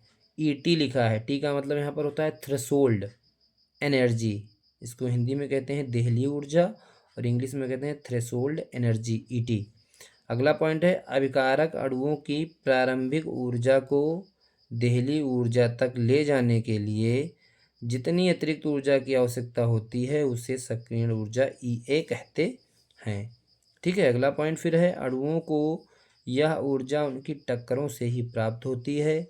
फिर अगला पॉइंट क्या कहा गया संघट्ट सिद्धांत में, अभिक्रिया मिश्रण के प्रति इकाई आयतन में प्रति सेकेंड होने वाली टक्करों की संख्या को संघट्ट आवृत्ति Z कहते हैं। संघट्ट आवृत्ति को Z से प्रदर्शित करते हैं, यानी कि प्रति इकाई आयतन में प्रति सेकेंड होने वाली टक्करों की संख्या को क्या कहते हैं, संघट्ट आवृत्ति Z से प्रदर्शित करते हैं इसको।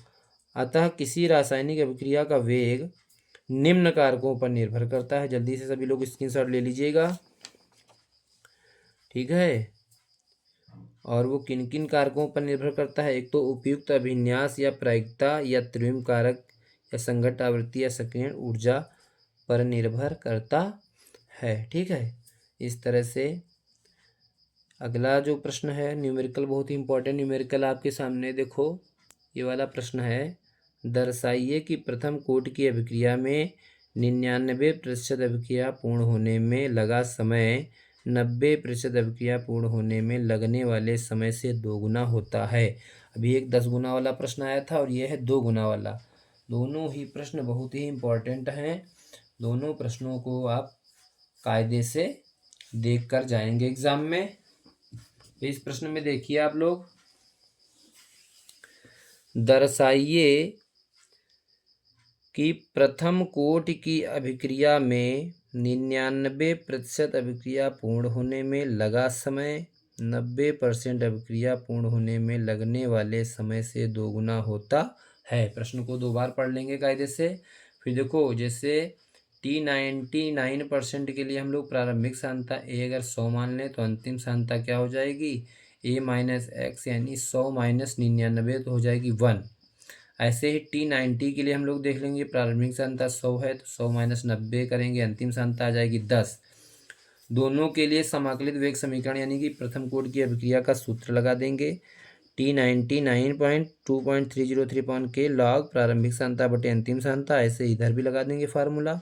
फिर क्या कर लेंगे, समीकरण 1 में समीकरण 2 से भाग कर देंगे, ये दोनों पोर्शन टर्म सेम है, कट जाएंगे, और यहाँ से 1 0 1 0 ये काट देंगे, तो यहाँ से देखो क्या बच रहा है, ये 1 0 से 1 0 ये कट गया, ये log 10 आ गया, और log 10 का मान कितना होता है 1, तो ये तो पोर्शन 1 हो जाएगा। और ये जो log 100 है इसको हम क्या लिख सकते हैं 10 की पावर 2 2 आगे आ जाएगा, log 10 का मान फिर 1 हो जाएगा। तो यहाँ पर T99/T90 बराबर क्या हो जाएगा 2/1। और जब इसकी क्रॉस मल्टीप्लाई कर देंगे तो T99 पॉइंट बराबर 2 गुणे T90। यही तो कह रहा था कि 99% अभिक्रिया पूर्ण होने में जो लगा समय है वो अभिक्रिया के 90% पूर्ण होने में लगने वाले समय का कितना होता है, 2 गुना होता है। इस तरह से ये न्यूमेरिकल बहुत पूछा जाता है। आप लोग इसको एक बार देख के जाएंगे सभी लोग। जल्दी से इसका स्क्रीनशॉट ले लीजिए सभी लोग, स्क्रीनशॉट लेते रहिएगा आप लोग सभी लोग। रिवीजन बहुत थोड़ा सा फास्ट भी चल रहा होगा क्योंकि पूरा चैप्टर कवर करना है, तो उसी हिसाब से थोड़ा क्लास को फास्ट समझना है आप लोगों को।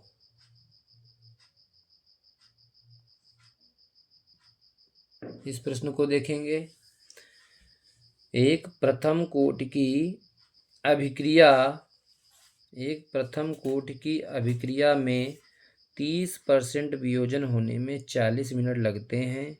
T½ की गणना कीजिए। प्रश्न को एक बार और पढ़ लेंगे। एक प्रथम कोटि की अभिक्रिया, जितना भी न्यूमेरिकल आप देखते हैं ज़्यादातर इम्पोर्टेंट आता है जो रासायनिक बलगतिकी यूनिट या चैप्टर से प्रथम कोटि से ही न्यूमेरिकल प्रश्न पूछे जाते हैं। एक प्रथम कोटि की अभिक्रिया में 30% वियोजन होने में 40 मिनट लगते हैं। ठीक है, 30% वियोजन होने में कितना समय लगता है, 40 मिनट लगता है। T½ की गणना करनी है, यानी कि अभिक्रिया का अर्ध आयु काल ज्ञात करना है। यहाँ से देख लेंगे 30% वियोजन होने में 40 मिनट लगता है, यानी कि T30% बराबर कितना है, 40 मिनट। अब इसकी प्रारंभिक सांद्रता अगर 100 होगी तो अंतिम सांद्रता 100 - 30 करेंगे 70 आ जाएगी। इधर देख लें T½ निकालना ही है। ए प्रारंभिक सांद्रता 100 मान लें, अंतिम सांद्रता 100 - 50 हो जाएगी। 50 क्योंकि 50 इसलिए हो जाएगी क्योंकि अर्धायु काल पर अभिक्रिया आधी पूर्ण हो चुकी होगी, तो 100 - 50 करेंगे तो 50% अंतिम सांद्रता आ जाएगी। दोनों के लिए वेग समीकरण प्रथम कोटि की अभिक्रिया का लगा देंगे और फिर समीकरण 1 में समीकरण 2 से भाग दे देंगे। ये पोर्शन देखो दोनों सेम हो रहे हैं, कट जाएंगे आराम से, और 50 दूना ऊपर ये 100 2 आ जाएगा, और ये यहाँ से 0 से 0 कट जाएगा, और इसको जो है 10/7 हो गया। ठीक, अब इसको देख लेंगे। log T½ T30, ऊपर log 2 बचेगा और नीचे इसको log 10 - log 7 जब करेंगे तो इसका वैल्यू आ जाएगी log 1.428। इसको सॉल्व करेंगे, log 2 का मान 0.3010 रखकर तो ये 1.94 आएगा। तो T½ T30, ये T30 है, ठीक है। और नहीं, T30 की जगह पर जो ये आएगा इसका टाइम रखना है ना यहाँ पर, तो ये रख दिया गया यहाँ पर 40 मिनट दे रखा था, वही 40 मिनट रख दिया गया है। और T½ बराबर इसकी क्रॉस मल्टीप्लाई हो जाएगी तो 1.94 × 40 मल्टीप्लाई होकर आ जाएगा 77.78 मिनट। इस तरह से इतना अर्धायु काल आएगा 77.78 मिनट। ये आ जाएगा क्या, अर्ध आयु काल अभिक्रिया का। इस तरह से ये न्यूमेरिकल प्रश्न लगेगा। बहुत ही इम्पोर्टेंट ये भी प्रश्न है, एग्जाम में बहुत बार पूछा गया है। ठीक है,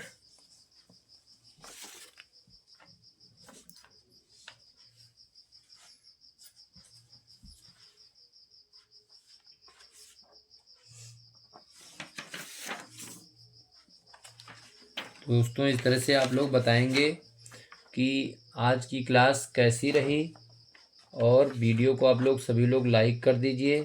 चैनल सब्सक्राइब नहीं किए हैं तो सब्सक्राइब कर लीजिए और बेल आइकन को प्रेस कर लीजिए, जिससे कि सारे नोटिफिकेशन आप तक समय से पहुंचते रहें और आप लोग अपनी तैयारी को और मजबूती के साथ आगे बढ़ाते रहें। ठीक है, क्योंकि बोर्ड एग्ज़ाम है, कोई कसर छोड़नी नहीं है। पूरी practice, unsolved notes, question bank सब कुछ देख के जाना है, जिससे आपके बेहतर मार्क्स आ सकें।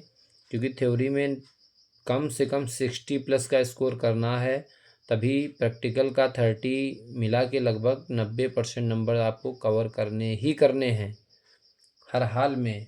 तो 60+ थ्योरी आपको मेंटेन करनी है। इसके लिए आपको लगकर मेहनत करनी पड़ेगी और सभी लोगों से उम्मीद भी है कि आप लोग अच्छे से मेहनत करेंगे और 90% से ऊपर का स्कोर करेंगे।